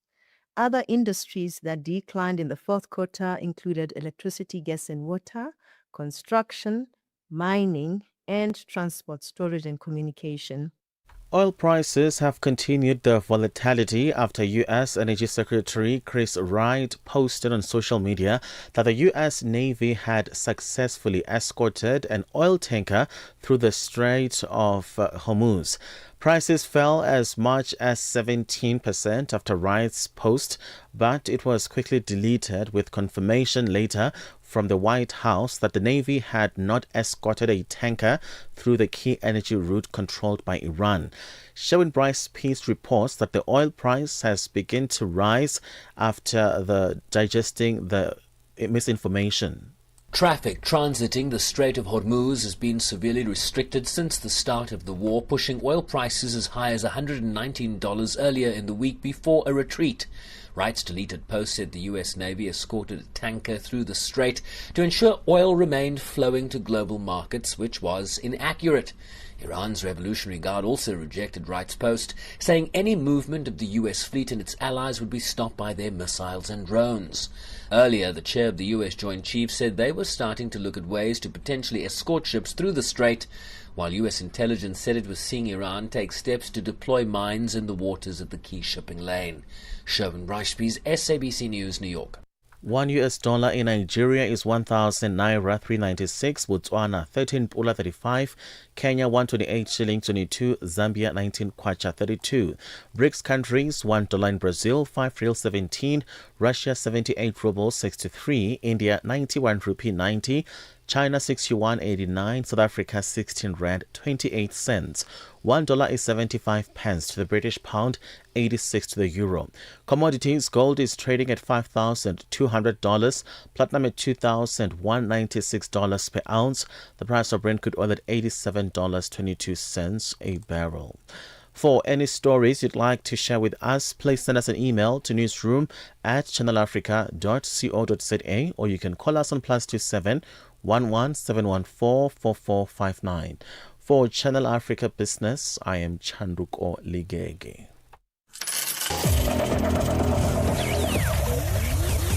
Business news on Channel Africa. The African perspective. New day, new stories. Start your morning right with Rise and Shine on Channel Africa. At 7:45 Central African Time, let's take a look at this story. South Africa's Minister of Health, Dr. Aaron Motsoaledi, has announced that in the next few weeks, the country will launch a campaign to eliminate cervical cancer using the global strategy adopted by the World Health Organization. Cervical cancer remains the leading cause of cancer deaths among South African women, with over 11,000 cases and nearly 6,000 deaths annually. According to the World Health Organization, cervical cancer is the fourth most common cancer in women globally. The highest rates of cervical cancer incidence and mortality are in low and middle income countries. Here's Sisi Sikhalo with more on this story. South Africa is one of the countries experiencing high mortality due to cervical cancer cases. As a preventative measure, the country started HPV vaccinations in public schools in 2014 for girls aged between 9 and 15. The vaccination drive has now been rolled out in private schools. Health Minister in South Africa, Dr. Aaron Motsoaledi, says this far they've been able to reach 6 million girls. He says soon they'll be launching another campaign aimed at eradicating cervical cancer. Given such a high rate of mortality and morbidity, South Africa will strengthen and accelerate the implementation of the strategy for the elimination of cervical cancer for South Africa. As the Director General has already said, the President of the Republic of South Africa, His Excellency Mr. Cyril Ramaphosa, has elevated this program as highlighted in the State of the Nation address when he stated that South Africa will achieve this noble objective of eliminating cervical cancer. In the next few weeks to come, we will officially launch a campaign for elimination of cervical cancer using the global strategy adopted by the World Health Organization with a target of 90, 70, 90. The Cancer Association of South Africa welcomes the HPV vaccination drive and the campaign that will be launched soon. They say the HPV vaccine is rolled out internationally by many countries who are working towards eliminating cervical cancer. They say while the campaign is going well in South Africa and there's a number of girls that are taking the vaccine, the challenge is that many parents and caregivers are not signing the consent form.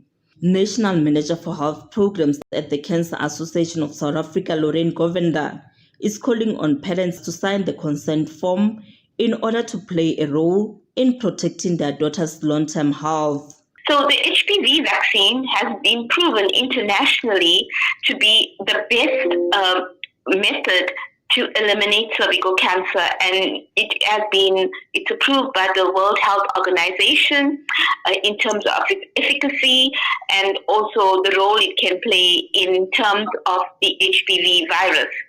So it's highly effective and currently, being implemented at schools.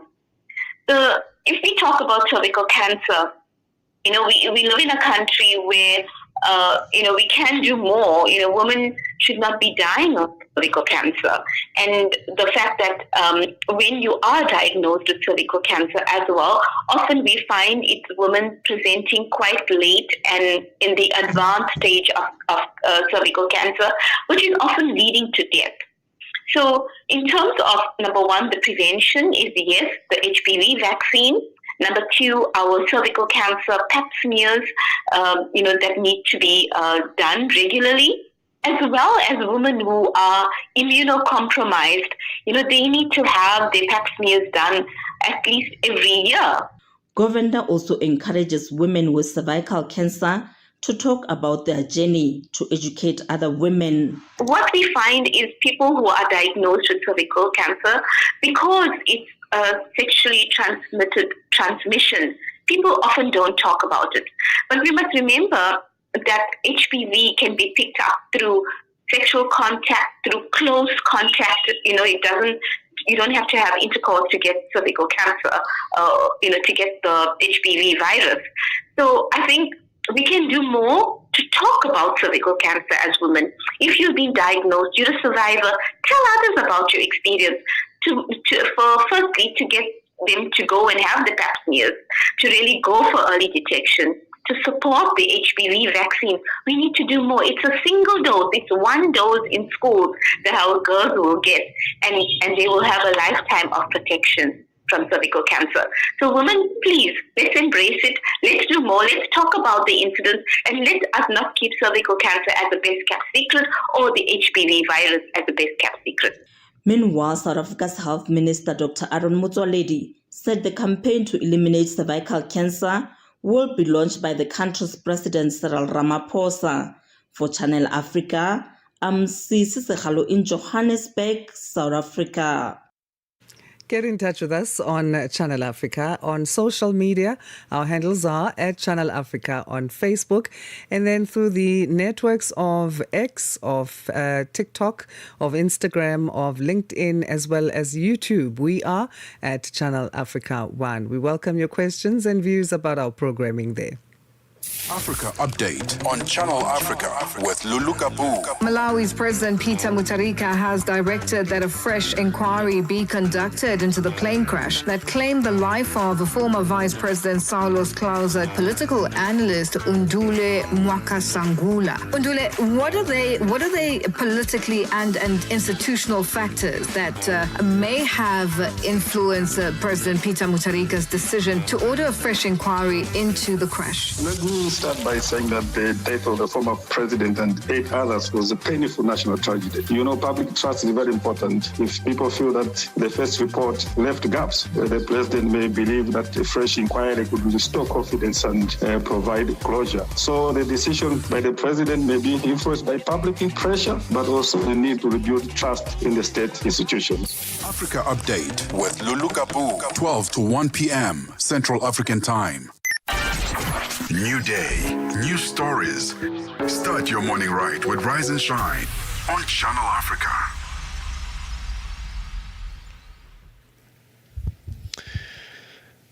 Now, millions of people in Cameroon are facing a deepening food crisis, with families skipping meals, selling livestock and taking on debt just to survive. The International Federation of Red Cross Red Crescent Societies, the IFRC, says that more than 3.3 million people are struggling to find enough food, particularly in the far north and northeastern regions. Joining us to discuss the situation and the humanitarian response is Dr. Mbonda Nula, who's a program coordinator at the IFRC Country Cluster Delegation in Yaoundé. Thank you very much indeed for joining us, and welcome to the program. Thank you, Peter. Dr. Nula, just how severe is this crisis that's being described as a silent hunger crisis in Cameroon? Oh, Peter, definitely the situation is very serious and continues to deteriorate in Cameroon. As we mentioned, the global figures are talking about 3.3 million people in Cameroon that are currently facing food insecurity. And what we did with Cameroon Red Cross is that we did an in-depth community assessment where we found that many households have reduced their numbers of meals to eat. They have to select who will eat among their kids, and definitely food stocks are depleted, markets are unstable, and many households have lost the means to produce or purchase food. For many families in Cameroon, and especially in these specific regions, far north, northeast, northwest, and southwest, the crisis is no more longer temporary, and it's now becoming a daily struggle for survival. How much has conflict and maybe population movement contributed to this crisis that we're seeing? Yeah, actually, the food insecurity in these countries is driven by combination of overlapping crises. Normally, in far north, we have the armed groups and the cross-border violence, which is affecting the livelihood and also the access to land. This has raised to the fact that many families are now having their farming activities disrupted, and also the market activities. At the same time, we also have climate shocks. We also have floods and irregular rainfalls who has damaged the crops and reduced agricultural production. This has led to rising the food crisis and also put economic pressures on these families who now struggles to buy food. And these factors are all creating a prolonged and complex humanitarian crisis alongside with the migration, displacement of population, but also the conflict and the climate impact. So you have the lean season, and that's the period, I believe, before the next harvest when food stocks are usually quite low. This is approaching. Are there fears that this year could be, it could arrive much earlier and hit harder than before? Yeah, this is definitely what is expected. Actually, the communities are already struggling enough.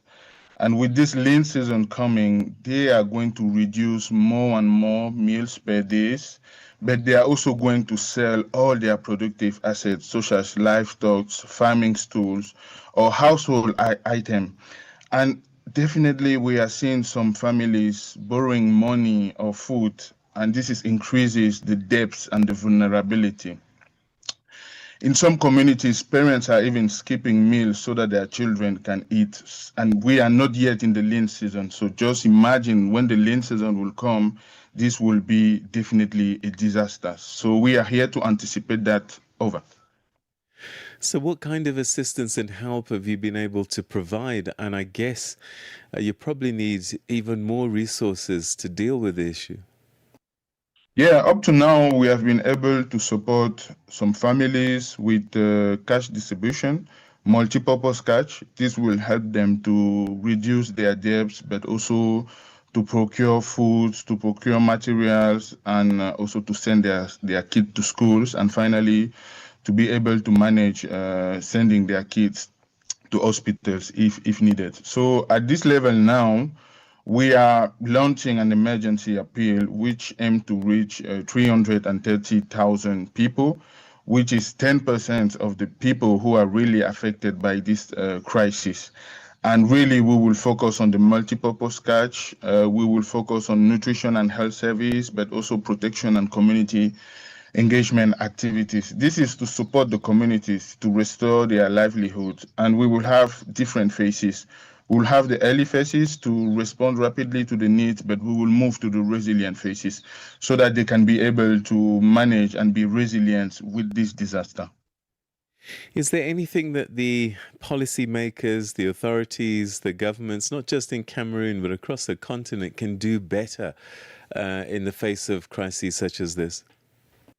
Yeah, definitely. Immediate and flexible funding is urgently needed to scale up this response before the situation worsens further.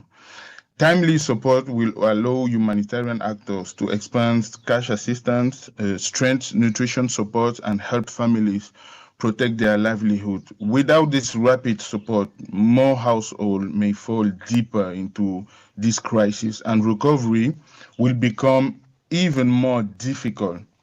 We need strong partnership with donors and humanitarian actors, but we also need local mobilization, community engagement, and this will really help these households and communities to cope with this growing food insecurity crisis. Thank you. Dr. Nula, we're going to have to leave it there. Thank you so much indeed for that update. And let's just hope that the amount of help that's required arrives and arrives quickly. Thank you. Thank you. That was Dr. Eme Mbonda Nula, Program Coordinator at the IFRC, talking to us about the 3.3 million people food insecure in Cameroon at this time. New day, new stories. Start your morning right with Rise and Shine on Channel Africa. And we start now the third and final hour of Rise and Shine. Thank you for staying with Channel Africa. First with the African story globally. I'm Asanda Beda with Peter Ndoro, and we'll be telling you what's coming up in the show in just a bit. It's 8 o'clock Central African time. Let's start you off with our news update from Onele Tsinzi. SABC News. The African Perspective. Thank you, Asanda. Nigeria, Senegal and Mali have emerged as the largest weapon buyers in sub-Saharan Africa, reflecting rising defense spending as governments respond to insurgency, terrorism and regional instability. Arms imports in sub-Saharan Africa rose by 13% between 2016 and 2020 and 2021 and 2025, even as overall African imports declined. Unlike traditional North African arms importers such as Egypt, Morocco and Algeria, which often procure advanced weapons to maintain regional military dominance, many sub-Saharan African countries are increasing military purchases, primarily to address internal security threats and insurgencies. Political scientist and conflict resolution expert Dr. David Matsanga explains. I have a feeling, like in Nigeria, that these arms are being purchased so that terrorists come and take them nicely without any fight at night and go. So why do you buy more arms when you cannot defend your own people? Mali has been fighting very effectively. I've been in Bamako several times, and I have seen and I continue to support the General Goita in the fight against terrorism. And I think very soon they will win if we don't have the terrorists of Hezbollah, Hamas, and others now running to the African enclave, because we have not put up a strategy on how we are going to handle the question of the Middle East. Senegal has been doing a very good job for peacekeeping.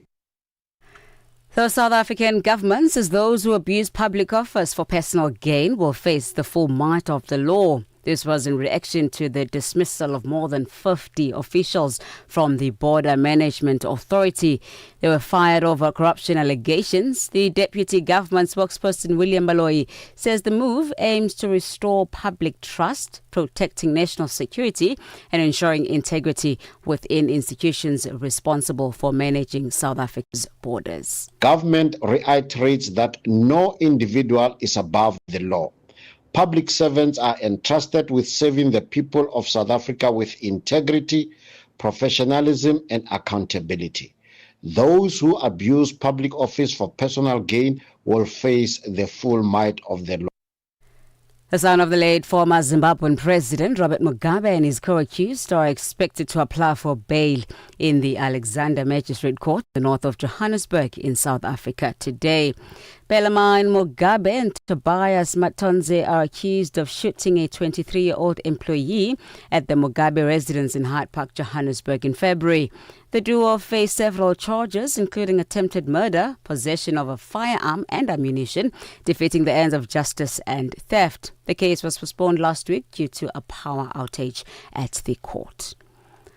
The South African Council of Educators will host a 2-day hybrid teachers practitioners research colloquium at the KwaZulu-Natal province, beginning tomorrow in Umhlanga in the north of Durban. The gathering will bring together educators, policymakers and early childhood development practitioners. About 200 delegates are expected to attend under the UNESCO theme Valuing Teachers' Voices Towards a New Social Contract of Education. Organizers say the discussions will help inform evidence-based interventions to strengthen teaching practice across the country. SACE's spokesperson Reswina Nkuna explains. The hybrid teachers practitioners based research colloquium, it's all about acknowledging and celebrating the wealth of knowledge, expertise and contributions that our teachers continue to make within schools and societies. But we are also including our student teachers and also our ECD practitioners. We are hoping to achieve through evidence-based presentations. Educators will be able to share challenges and also engage in a meaningful way in terms of problem-solving mechanisms aimed at strengthening professional practices.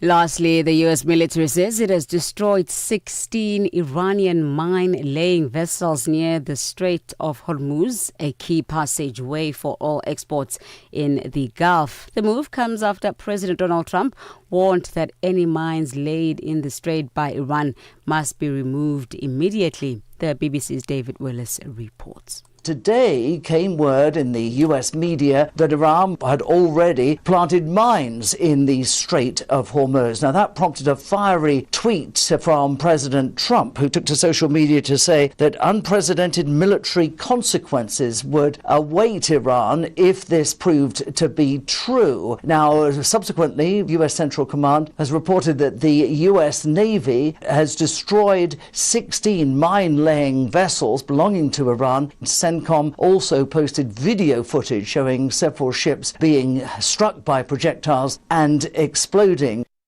Channel Africa News, I'm Onelin Sinsi. SABC News. The African Perspective. And coming up in your sports news this hour, Lamine Yamal's late penalty denies Newcastle a famous win over Barcelona, while the Indian Wells organisers have apologised as Venus Williams and Leila Fernandez miss out on the doubles draw due to an error. I'll tell you why at 8:30. From Africa's broadcast capital to the furthest corners of the globe, this is Rise and Shine, every weekday mornings on Channel Africa.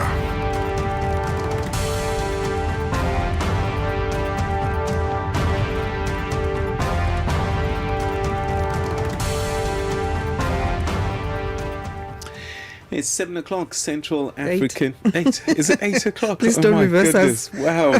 We're trying to move forward here.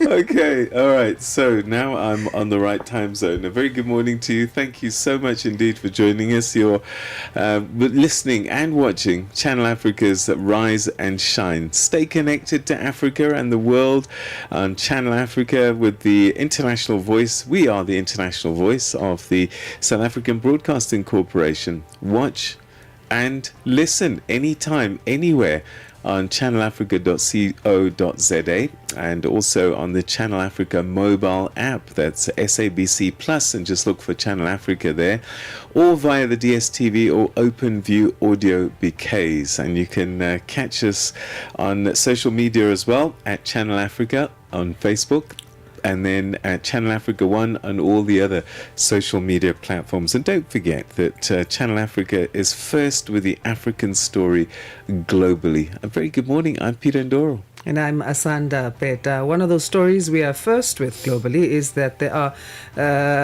while we continue to look at the Africa Matters Summit, of course, that's the first for Channel Africa, that project that we're launching in collaboration with Wits Business School, but also deep divisions within the leadership of South Africa's police service have come under scrutiny in Parliament. Lawmakers are investigating allegations of corruption, criminal infiltration, and possible political interference within the country's justice system. So that process continues, and we bring you the latest with where we are.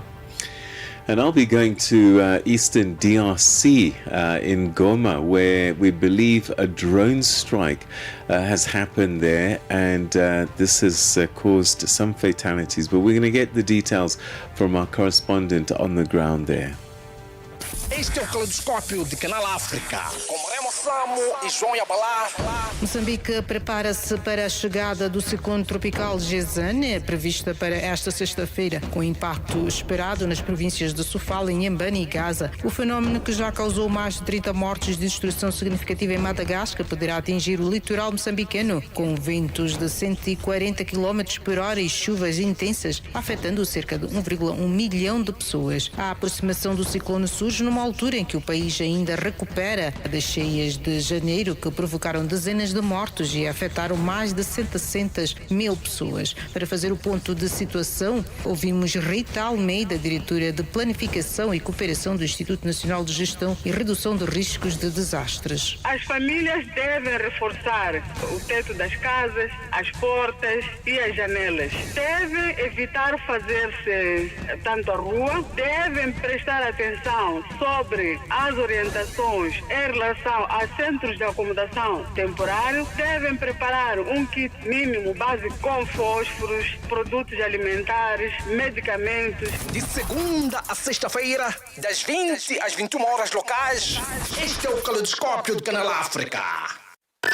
Wake up, Africa. Peter Ndoro and Asanda Beda are here to help you rise and shine. Weekdays, 6 till 9 a.m. Central African Time. Only on Channel Africa.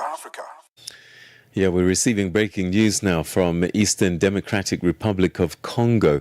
Reports say that a drone strike has hit a residential neighborhood in the city of Goma near the border with Rwanda. Initial information suggests that there may be casualties, including possibly a humanitarian worker, although details are still emerging. The attack comes as tensions remain in eastern Congo, where fighting between the Congolese army and M23 rebels has intensified in recent months. Excuse me. For the latest, we cross now to Channel Africa correspondent Jimmy Shukrani Bakonera, who joins us from Goma. A very good morning to you, Jimmy. Good morning, Peter. Jimmy, what is the situation on the ground in Goma right now? What can you tell us about this drone strike?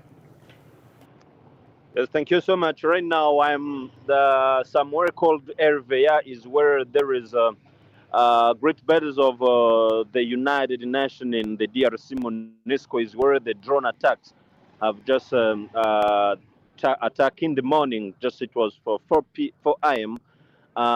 What I am seeing is what is happening here on the ground. Of really the situation, the drone attack took place is in one of the kata, which residents, many authorities are going to say is near the MONUSCO building in Goma and near the residence of the ex-president of the DRC, Joseph Kabila, is where this attack have took place. And the situation here, of course, there are some authorities which are here to see what happened and to find some informations to what have been destroyed. There is a building, many houses which have been destroyed by this drone attack. But the traffic, because it's near also the main road which lead people at the office of the governor of North Kivu, the traffic have been reestablished, and someone who is trying to use this road cannot imagine that there is a drone attack which happened. But in the compound where I am, where this drone have just attacked, there is many things which have been destroyed, and of course there is even people who died by this drone attack, among them the workers of the NGOs, the European Union and the United States, because there is many building here of United States workers, because it's a residential cut in Goma. Do we have any further details in terms of casualties? Is anything coming through from the authorities? Is it still the M23 that are running the city? Yes, since the morning, the deputy of IFM 23, Bertrand Bisimwa, have just given information confirming that this attack is due to the source on the government of Kinshasa. So the M23 is accusing the government of DRC to be the source of this attack. But until now, there is no communication from the government of DRC. But M23's authorities confirms that this drone attack tear their sources to the FARDC or the government of Kinshasa, and they give just the number of 3 persons who killed in this attack. Reason why this morning there's information we have for this time and here on the ground, the where the drone attack happened. All right, so M23 are pointing fingers at Kinshasa. Kinshasa hasn't said anything. How are people feeling on the ground? Have you had a chance to assess what is social media saying, perhaps anecdotally, about this drone attack? For on my side is not. I'm not sure that I can give just a reaction of people on social media, but reaction of people here on the ground near the attacks area. People, there is a panic, even if there is a traffic who have been reestablished, but among the people there is a panic because they don't understand how the drone can just attack the city like Goma, a city which is have many people, a commercial city in the DRC, and of course in terms of contrary, chief, just the capital of the North Kivu, where M23's authorities are. Now it's a panic, and somebody's since the morning, somebody's was trying to take a decision of just leave the city and cross over the border between the DRC and Rwanda, but it's not at all. But physically, what I'm seeing here, there is a panic in the population here in Goma, Peter. Jimmy, we'll leave it there. Thank you very, very much indeed, and please stay safe. Thank you so much. Thank you. That's our correspondent in the eastern DRC city of Goma, which in the last few hours has just experienced a drone attack. The M23 controlled city, with the M23 themselves saying that it was Kinshasa, the national government, that has fired this drone at the city. And we have very little details in terms of casualties, but we believe that there could be one UN worker that may have been fatally wounded. Africa Matters, the conversation on climate change and financing Africa's recovery. Only on Channel Africa. We're proud to announce that Wits Business School is actually our partner. They are hosting us. The second most important thing, though, for me, is that we often go to these summits, these conferences, and you find that you never really know where to find solutions and outcomes that came out of those discussions. So Wits Business School will craft our outcomes document, which will have steps to say what are the follow-ups and how do we measure success and what do we need to do next. Across the continent, climate change is forcing tough decisions. This is Africa Matters. New day, new stories. Start your morning right with Rise and Shine on Channel Africa.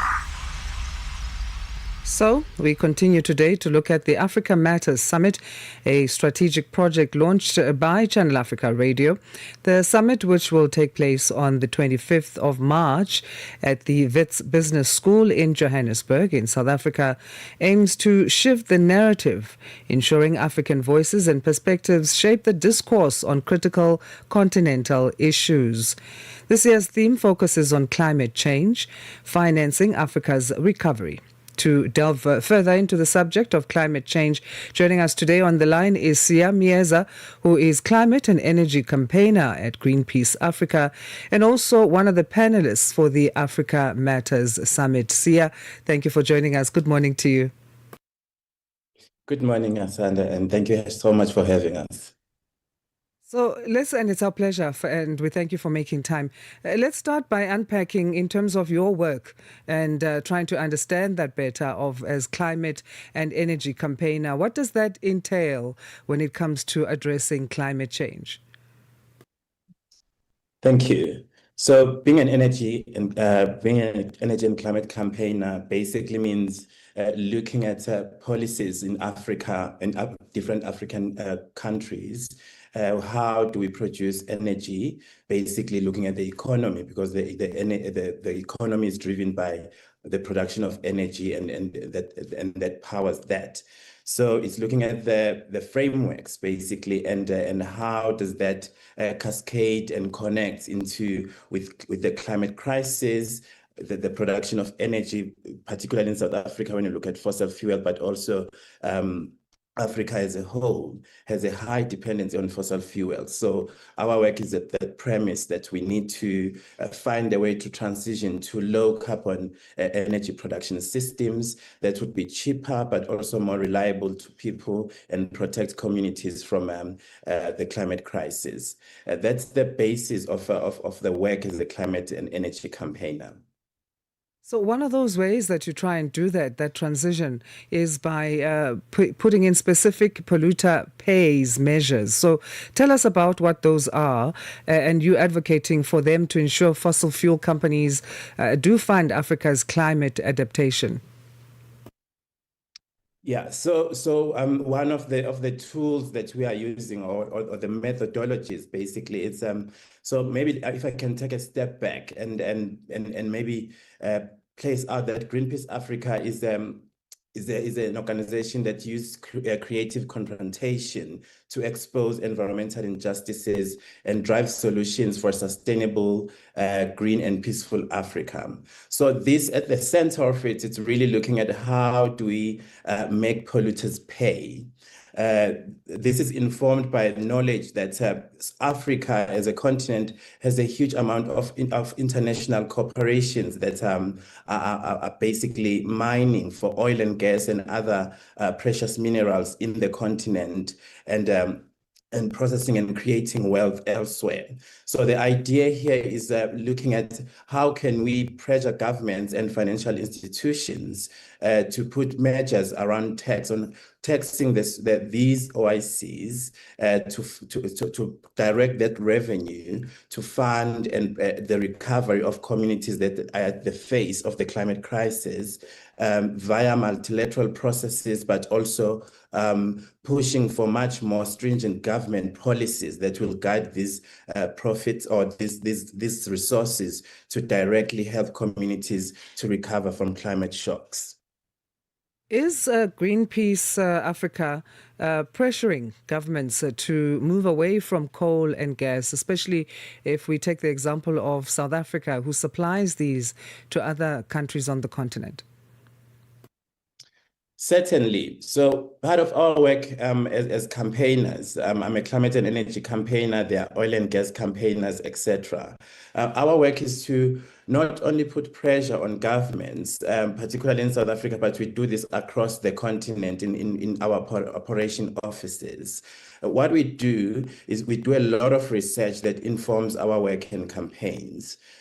Coupled with that, we do a lot of engagements with our other civil society organizations, of course. But basically, there's work on policy where we sit, we part of the deliberations in negotiations on how can governments better position our communities in Africa in the negotiations for in moving away from fossil fuel dependency.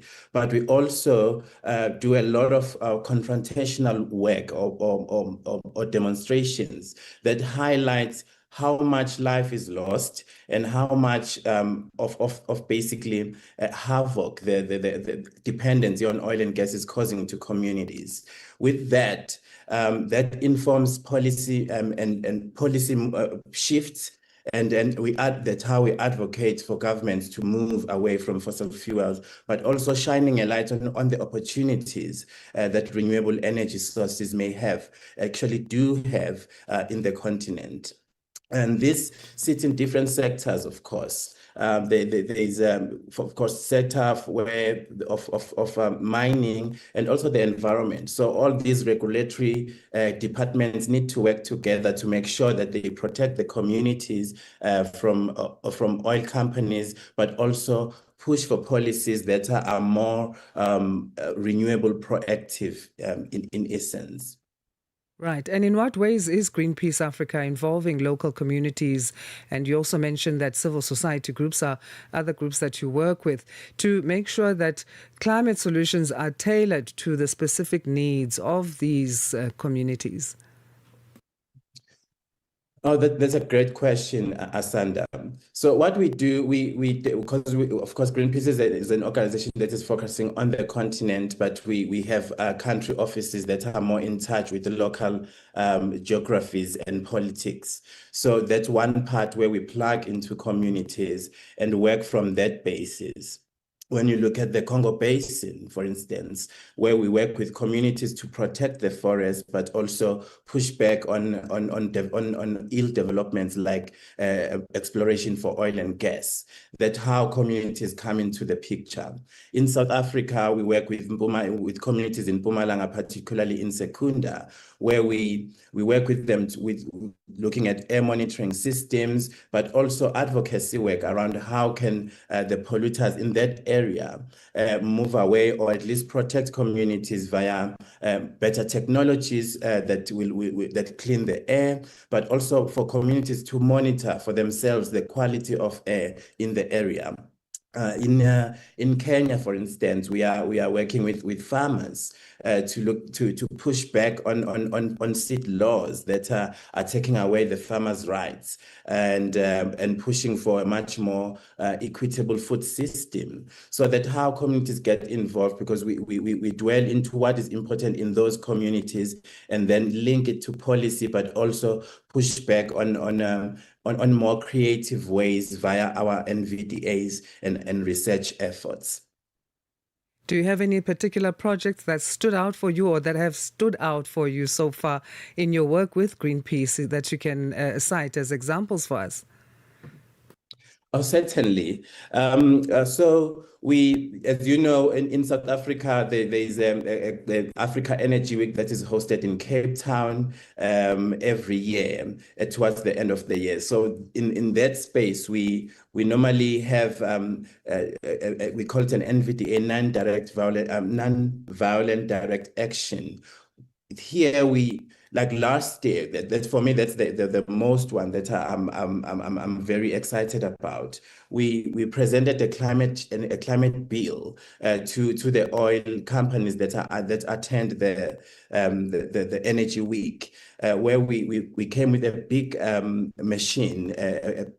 What do we call it? That machine that we pay with a card on the tills, and a bill that kind of brings all the cost of extreme weather events across the world, just to show how much havoc the oil and gas companies have caused in the world, and how and why it is important for them to pay a fair share towards that. For me, that's the highlight. But also recently, we've just won a case in Kenya where we're working with other civil society organizations and community groups against a law that was criminalizing small-scale farmers from keeping and exchanging indigenous seeds. So for me, those are just few highlights on the importance of our work and why it is important to work with communities, but also to share the knowledge and push back on profits and powers, basically. Great stories there. They're always great to cite so that we also have a picture painted in our heads in terms of what we're talking about there. Sia, you're going to be finally a panelist at this year's Africa Matters. The discussion that you're going to be part of looks at solutions and actionable recommendations at the Africa Matters Summit. What are you looking forward to the most there about being part of this discussion? And in what ways do you feel like these kinds of gathering pave a way forward in finding these lasting solutions, particularly as young Africans? Yeah, so basically, I'm very excited about this opportunity to contribute in this absolutely important conversation. I think the conversation is timely and quite strategically centered in Africa. So this will give us an opportunity to unpack what are the causes, basically, of the atrocities we are seeing, as we are seeing an increase in extreme weather events. Like recently this week or this past weekend in Nairobi, there was a flash flood that we lost many lives there. So it's quite important to see what are the drivers of these and what kind of solutions we can come up with for African recovery. And for me, as a young person that is African, I think the polluters must pay is one of those solutions that we must look at from policy level, but also on the implementation level. Once we have come up with beautiful ideas as young Africans, how do we finance those? How do we channel that energy and couple it with policies that will allow for African solutions to thrive, but also make sure that accountability is not shifted to only Africans to come up with, to finance these solutions. We come up with a well-rounded conversation, but also applicable solutions that will work for Africa. And I think participating in this summit is a great achievement as a young person, but also the location is profound at a university where young minds are. And I think we'll have a robust debate in seeing how we can apply these solutions and make sure that Africa thrives, but also those accountable do pay a fair share into allowing Africa to protect itself and mitigate the climate shocks. Absolutely. Sia, we thank you again for your time. Have a great rest of your day. Thank you so much, Asanda, for having us. That's Sia Mieza, who is a climate and energy campaigner at Greenpeace Africa, and he'll be one of the panelists at the Africa Matters Summit taking place next week, Wednesday, the 25th. The other week of Wednesday, the 25th of March, and that's going to be at the Wits Business School in Johannesburg, South Africa. 8:31 Central African time it is. We say good morning to Onele Nzinzi for our news headlines. SABC News. Headlines. The African perspective. Thank you, Asanda. Nigeria, Senegal and Mali have emerged as the largest weapon buyers in sub-Saharan Africa, reflecting the rising defense spending as governments respond to insurgency, terrorism and regional instability. The son of the late former Zimbabwean President Robert Mugabe and his co-accused are expected to apply for bail in the Alexander Magistrate Court in the north of Johannesburg in South Africa today. Bellarmine Mugabe and Tobias Matonze are accused of shooting a 23-year-old employee at the Mugabe residence in Hyde Park, Johannesburg in February. And air raid sirens have sounded across Israel after a new wave of Iranian strikes, described by Iran's state-run broadcaster as the heaviest since the fighting began. Channel Africa News, I'm Onele Nzinzi. SABC News. Headlines. The African Perspective. Right, it's 8:32, which means it's time for us to take a look at what's been happening in the world of sport with Musibudi Makura. Sports on Channel Africa. The African Perspective. Thank you so much, Peter. Very good morning from the sports desk. So Lamine Yamal struck a dramatic 96-minute penalty to earn Barcelona a 1-1 draw against Newcastle United in the Champions League last 16 first leg last night. So Harvey Barnes had fired the Magpies ahead in the 86th minute, sparking hopes of a famous win at St. James Park. But deep into stoppage time, Dani Olmo was brought down by Malik Thiaw, and then Yamal coolly converted from the spot to deny Newcastle a landmark victory. Eddie Howe's side, who went toe-to-toe with the 5-time winners, now face a daunting return leg at the Nou Camp next week, where it is finally balanced going into that second leg of that crucial UEFA Champions League tie. Meanwhile, Arne Slot's 100th game in charge of Liverpool ended in frustration as Galatasaray claimed a 1-0 victory in their Champions League last 16 first leg in Istanbul last night. Mario Lamini's 7th minute header in the 10th goal of Liverpool, it was rather the 10th goal that Liverpool had conceded from corners this season, proved decisive on the night. The Reds twice thought they had equalised, but VAR ruled out efforts from Victor Osimhen and a goalmouth scramble involving Ibrahima Konate as well as Virgil van Dijk. Georgie, deputising for the injured Alisson, produced key saves to keep Liverpool in contention, but Slot's side now must face a must-win second leg at Anfield next week. We can do better, I'm 100% sure about that, but even with the game we've played, we had enough chances to score goals. We didn't, but next week we play at Anfield and our fans will be so supportive for us because I think that was today the situation for Galatasaray. They had great support from their fans. It was difficult for us to play in, difficult for another person on the pitch to manage the game. So yeah, let's hope we can create the same atmosphere next week at Anfield. Meanwhile, Tottenham Hotspur's Champions League hopes took a major blow as they were thrashed 5-2 by Atletico Madrid in their last 16 in the first leg clash at the Metropolitano Stadium.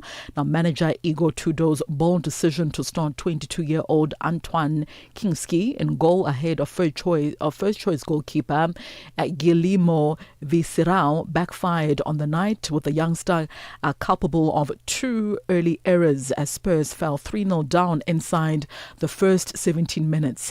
Now, the goalkeeper Kinski was then substituted soon after, with questions certain to be asked of Tudor's selection as well as handling of the situation.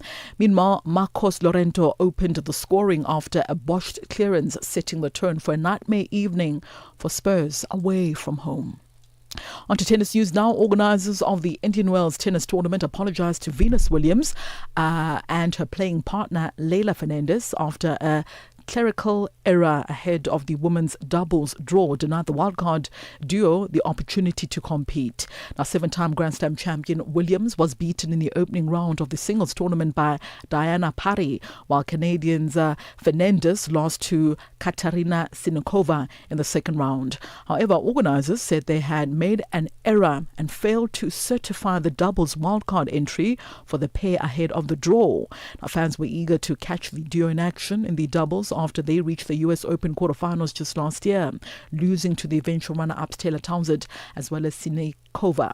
However, they will be in the mixed doubles action, Williams teaming up with American compatriot Christian Harrison, while Fernandez will partner Australian John Peers. And finally, in golf news, Brooks Koepka says the Players' Championship marks the start of the real heat of the golf season, with the Masters looming next month. The five-time major winner, who rebounded with a top 10 finish at the Konsniak Classic after a slow PGA Tour return, believes the Florida event is the perfect gauge of form before Augusta. He will be making his 7th start at the TPS Sawgrass, aiming to improve on the miscut just last year. It brings the time to 8:37 a.m. Central African Time, and that's a wrap of your sports news this morning on Africa Rise and Shine. For any sports stories you'd like to share with us, do send us an email to newsroom@channelafrica.co.za or call us on +27 11714 4459. I'm back with more sports news with the On the Move team in the next hour. For Channel Africa Sport, I am Musibudi Makura. Sports on Channel Africa. The African perspective. Coming up on Rise and Shine, we talk of Brazzaville, or Congo-Brazzaville, where the president there, Denis Sassou Nguesso, is expected to win this Sunday's election, and this, of course, extending his decades-long rule. So the Central African nation will, on March the 19th, head to the polls for the country's general election. Darubini ya Afrika na I am Henry Shakif. Inaelezwa kwamba serikali kule visiwani Zanzibar imetangaza mpango mkubwa wa kuweza kurejesha urithi unaoungwa mkono na uwekezaji wa sekta ya umma na binafsi yenye thamani ya dola milioni 12. Unadhani sasa Zanzibar imeamua kujipambanua yenyewe kama yenyewe? Hizi ni habari njema. Hizi ni habari njema kwanza katika kuongeza uwekezaji kwenye sekta ya utalii, ngoni mwa sekta mama kwa serikali ya mapinduzi ya Zanzibar. Pengine unawaambia nini Watanzania walioko nje ya Tanzania na walioko ndani kuweza kuzitizama fursa hizi kwa jicho la pili na kuweza kuwekeza ndani? Jambo hili lina mtazamo mpana. Cha kwanza ni aina ya maisha ambayo baadhi ya watu visiwani Zanzibar wamekuwa nayo, na hii ni kutokana na ile colonial legacy, ile kutawaliwa na wenzetu wametawaliwa na masultani. Darubini ya Afrika kila Jumatatu hadi Ijumaa kuanzia saa 11 kamili hadi saa 12 kamili jioni majira ya Afrika ya Kati. When it comes to world-class exhibitions and event solutions, one name leads the way: GL Events South Africa. From concept to completion, we transform ideas into exceptional experiences, delivering seamless events for conferences, exhibitions, business functions, and more. With global expertise and local insight, we provide innovative, sustainable, and turnkey event solutions you can trust. Partner with the industry leader. Partner with GL Events South Africa. Visit gl-events.co.za. Let's catch you up now with what's happening in the world of business, and we say good morning to Chanduko Ligege for that update.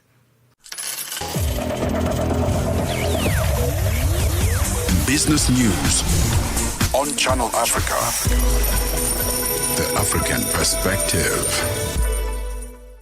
Thank you, Asanda. Good morning. Nigeria has suspended the issuance of gasoline import licenses for a second straight month. This as regulators begin enforcing provisions of the Petroleum Industry Act that only allow imports when the African country's domestic supply falls short. Data from the Nigerian Midstream and Downstream Petroleum Regulatory Authority show no import licenses were issued in February, while the Crude Oil Refineries Association of Nigeria confirmed that none has been issued so far in March. This shift highlights a stronger intent by Nigerian authorities to protect domestic refining and marks a win for the Dangote refinery. Last year, the refinery sued the regulator and the state oil company to force a halt on imports. Burkina Faso has unveiled a 64 billion US dollar national development plan for 2026 to 2030 aimed at transforming its economy and promoting inclusive growth.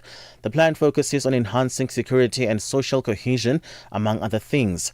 Key objectives include increasing local processing of raw materials and boosting the mining sector's contribution to the national economy. Former senior economist for the UN, Bernard Owanji, believes the plan will be usually financed by the country's mining sector. Now gold production of Burkina Faso officially is declared standing at nearly the 100 tons per year, which is nearly the production of Ghana. It is less than Ghana and Mali, but it is 5 times what the military regime found when they took power, when they took over 5 years ago. Zambia is courting global investors, including from the US, as it aims to more than triple its copper output to 3 million metric tons by 2031. Africa's second largest copper producer after the DRC is seen as one of the countries Washington is keen to partner with as the US escalates efforts to loosen China's grip on materials crucial to advanced manufacturing. Zambia produced over 890,000 tons of copper last year, missing an annual target of 1 million tons. Copper is a key material in electric vehicles and renewable energy infrastructure, vital for the transition to a low-carbon economy. The US-Israeli attacks on Iran are piling pressure on Egypt's precarious finances by hiking energy costs. This is hindering exports and pushing foreign investors to sell off treasuries. The shock of the conflict is particularly acute for Egypt, a country of nearly 120 million that many Western powers view as the backbone of regional stability, and where previous upheavals had knock-on effects on migration flows, Suez Canal trade and security along the Gaza border. Egypt, already grappling with high debt and inflation, is stuck in the double digits after peaking at 38% in September 2023. In other news, oil prices have continued their volatility after U.S. Energy Secretary Chris Wright posted on social media that the U.S. Navy had successfully escorted an oil tanker through the Strait of Hormuz. Prices fell as much as 17% after Wright's post, but it was quickly deleted with confirmation later from the White House that the Navy had not escorted a tanker through the key energy route controlled by Iran. Sharon Bryce Peace reports that the oil price has begun to rise again after digesting the misinformation. Traffic transiting the Strait of Hormuz has been severely restricted since the start of the war, pushing oil prices as high as $119 earlier in the week before a retreat. Wright's deleted post said the U.S. Navy escorted a tanker through the strait to ensure oil remained flowing to global markets, which was inaccurate. Iran's Revolutionary Guard also rejected Wright's post, saying any movement of the U.S. fleet and its allies would be stopped by their missiles and drones. Earlier, the chair of the U.S. Joint Chiefs said they were starting to look at ways to potentially escort ships through the strait, while U.S. intelligence said it was seeing Iran take steps to deploy mines in the waters of the key shipping lane. Sherwin Brycepease, SABC News, New York.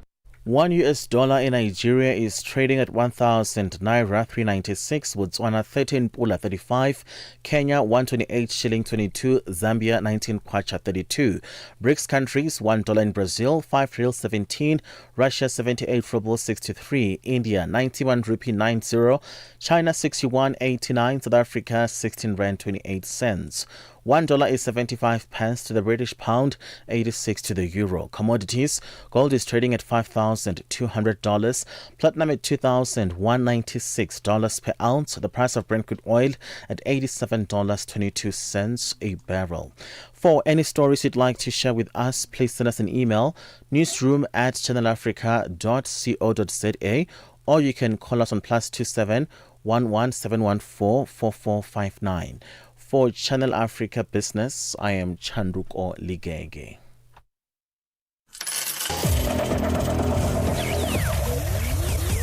Business News on Channel Africa. The African Perspective.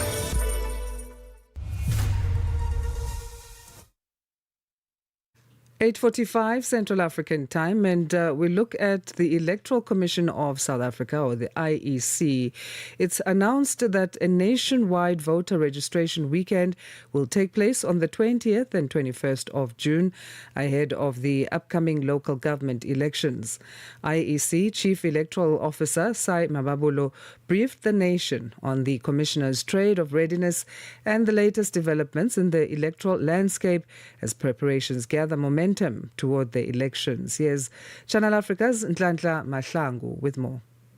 South Africans will head to the polls to elect councils for districts, metropolitan and local municipalities across all 9 provinces for the country's upcoming local government elections. IEC Chief Electoral Officer Sai Mabolo said discussions with Corporate Governance and Traditional Affairs Minister Velenkosini Hlabisa are at an advanced stage, assuring the public that an election date will be proclaimed after the registration weekend. He says the elections will likely take place between November and the end of January 2027. The minister has to exercise his mind and find the less disruptive date within those difficulties that are outlined. We are constitutionally obliged to have this election in this period because the Concord has already indicated we have no possibility to move out the election date beyond the 90-day period.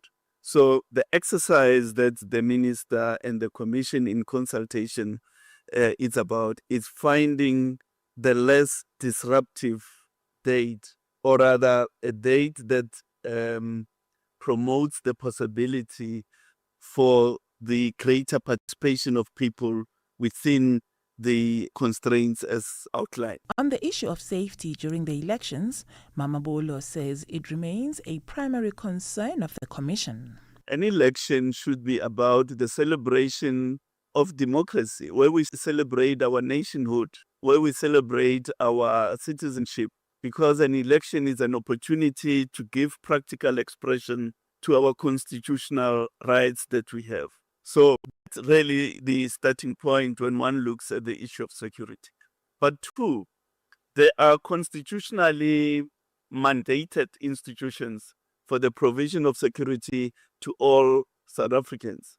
In fact, all inhabitants. Chief among those is the South African Police Service. They have a constitutional duty to protect inhabitants in the country, to protect property, and so on and so on. The IEC has also raised alarm over the spread of fake election posters circulating on social media. This follows misleading material which has been widely shared online in recent days. The Commission says the posters, which appear to represent different political parties, falsely suggest that foreign nationals are standing as candidates for local office, are fabricated and form part of a growing wave of election-related misinformation appearing on social media platforms. The public has been urged to verify political material before sharing it online. The Commission has also warned that the false content can inflame tensions and mislead voters in the lead-up to the polls. Reporting for Channel Africa, I am Nhlanhla Mahlangu in Johannesburg. Este é o Caleidoscópio de Canal África, com Remo Samo e João Yabalá.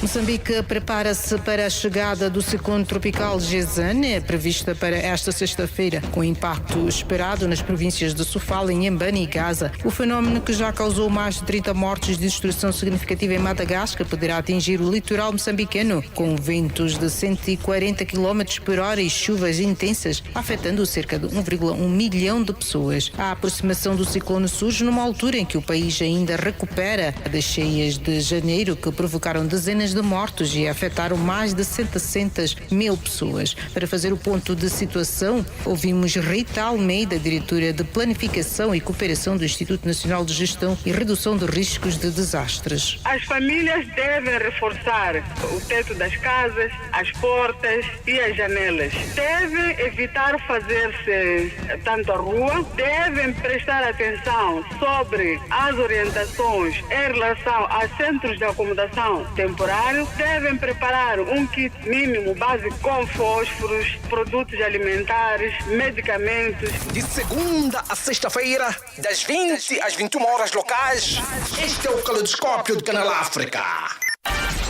New day, new stories. Start your morning right with Rise and Shine on Channel Africa. So coming up in about 9 minutes' time is On the Move with Palisa and Benjamin. And Palisa is in studio to tell us what we can look forward to. Good morning. Good morning. Good morning. All right, today on The Move, in the first hour of the show, we're going to be speaking about rebuilding adult friendships. You know, people say friendships do come to an end, but sometimes you want to hold on to something that might have gotten, come to an end at some point. So we'll be speaking about rebuilding friendships that had broken apart. And it's going to be an interesting one. The final hour will be joined in studio by Gogo Nomadlozi, who is a traditional pediatrician. That is interesting. And we say this as if it's novel, but it's been with us since forever. Correct, since day one, isn't it? Yeah, so that's going to be quite interesting. Didn't give it a name. Okay. Interesting. Oh, I like that. Okay, so that's On the Move coming up in about 8 minutes' time. New day, new stories. Start your morning right with Rise and Shine on Channel Africa.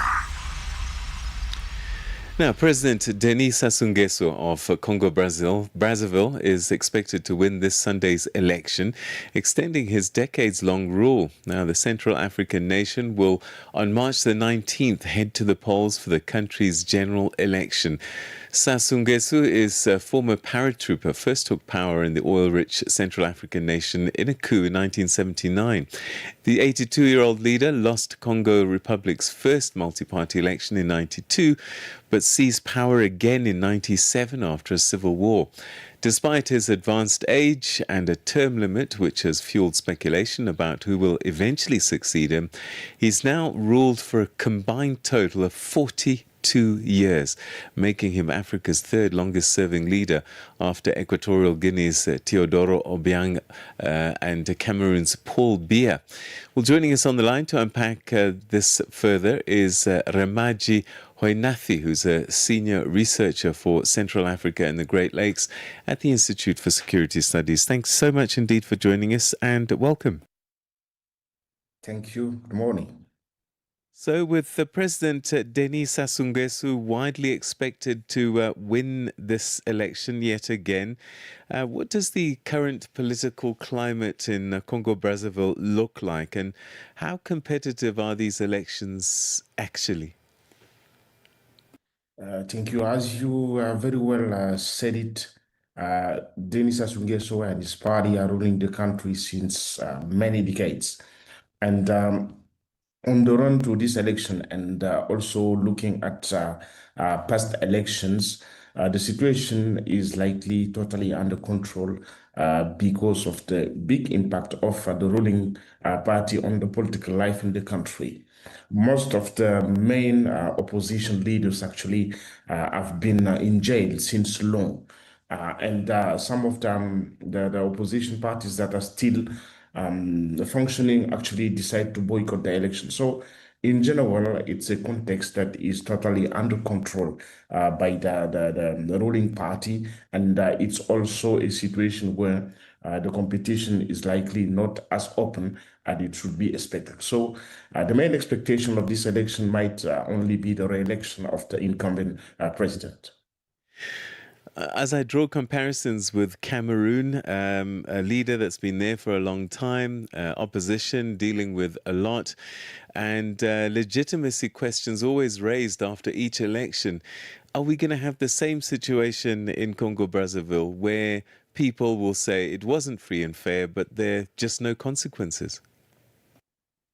Let us again go back to the past. In the past, there have been some attempts exactly at contesting elections, and all the elections actually in Congo Brazzaville have been marred by allegations of fraud, etc. So there have been contestation in the past, but the result of the contestations actually have only been the imprisonment of the leaders, etc. So it's unlikely to see that, like in Cameroon, there might be a kind of deep post-electoral unrest. I think all the means actually are set in a way to control the situation and avoid what happened in Gabon earlier or what happened in Cameroon. So in a way, the situation might be different. People might be uncomfortable with the result, but I doubt that there might be enough space for contestation. I think you may have preempted my next question, actually, was to look at any sort of post-election resistance that we've seen in other countries in recent months. We've got a youthful population on the continent that just is restless. Might that play out in Congo-Brazzaville? It's a possibility. It's a possibility with the way the elections are actually prepared. As I say, any kind of competition actually have been in a way kind of annihilated. So there might be some will for contestation, but the problem remains who might be, the strong lead actually leading those contestation. I don't see much, and also Congo should have been learning from what happened in other countries, talking about Cameroon, the neighbor, but also countries like Tanzania, etc. And before the elections, there have been actually already some measures taken, like forbidding some of the protestations, some of the meeting by the opposition parties, and there have even been allegations of abduction of some opposition leaders by the regime. So it's unlikely to see a high level of contestation actually leading to a kind of unrest in the country. I keep drawing parallels with Cameroon simply because of age. I wonder if President Sassou Nguesso is the one who's actually running the country, or are there people around him, given his age, or does he have his firm hand on the country himself? Unlike Cameroon, it's more obvious that actually Sassou Nguesso seems to have more hand-on power. But for sure, he's leading with a circle around him, the close circle of the ruling party, but also people from his close kin network. So I think he remains actually the leader on board, but ruling with the close circles that surround him, talking about the political circle, but also the family circle. If he doesn't finish his term because of his age, is there a succession plan? Is there someone who is likely to take over? I mean, 42 years in total is a long time. Is there someone who's looking like might be a successor? Compared to President Paul Biya, compared to President Obiangema, Sassou Nguesso is not the oldest. Although he's one of the president in office since too long, but still, if there is any situation happening for him not to finish his mandate, since some years we have been his son, talking about Christian Sassou Nguesso, that actually is a minister with a lot of power in the country, showing up as the eventual successor of his father in case he is not finishing the mandate or at the end of his term. But still, it should be known that Sassou Nguesso have been ruling, as I said, with a circle of people that have been accompanying him since long. Right. So the succession also depends on the readiness of those people accepting his son's leadership, but also the capability of that son actually imposing himself as the replacement of his father. So he might eventually be the successor, but still, right. I think there are a lot of political negotiations that should go on within the president's circle. Remaji, we're going to have to leave it there. Thank you so much indeed for joining us. Your insights, greatly appreciated. You're welcome. Thank you. Remaji Hoinathi, Senior Researcher for Central Africa and Great Lakes, the Institute of Security Studies on the Congo-Brazzaville elections. And that's how we come to the end of Rise and Shine. From me, Asanda, Beda and Peter Ndoro, it's goodbye, and we hand you over to On the Move. The voice of the continent, now online, with all your sports fixtures, lifestyle, and more. Good morning. It's 9 a.m. Central Africa time and time for On the Move with myself, Palesa Tau and Benjamin Moshatama after our news update with Onele Nzinzi. SABC News. The African Perspective. Thank you, Palesa. Looking at your top stories. Nigeria, Senegal and Mali emerge as the largest weapon buyers in sub-Saharan Africa, and British government approves ban on pro-Palestine marches. Your latest news. Greetings to our listeners. Nigeria, Senegal and Mali have emerged as the largest weapon buyers in sub-Saharan Africa, reflecting rising defense spending as governments respond to insurgency, terrorism and regional instability. Arms imports in sub-Saharan Africa rose by 13% between 2016 and 2020 and 2021 to 2025, even as overall African imports declined. Unlike traditional North African arms importers such as Egypt, Morocco and Algeria, which often procure advanced weapons to maintain regional military dominance, many sub-Saharan African countries are increasing military purchases primarily to address internal security threats and insurgencies. Political scientist and resolution expert Dr. David Matsanga explains. I have a feeling, like in Nigeria, that these arms are being purchased so that terrorists come and take them nicely without any fight at night and go. So why do you buy more arms when you cannot defend your own people? Mali has been fighting very effectively. I've been in Bamako several times, and I have seen and I continue to support the General Goita in the fight against terrorism. And I think very soon they will win if we don't have the terrorists of Hezbollah, Hamas, and others now running to the African enclave, because we have not put up a strategy on how we are going to handle the question of the Middle East. Senegal has been doing a very good job for peacekeeping. The son of the late former Zimbabwean President Robert Mugabe and his co-accused are expected to apply for bail in the Alexander Magistrate Court in the north of Johannesburg in South Africa today.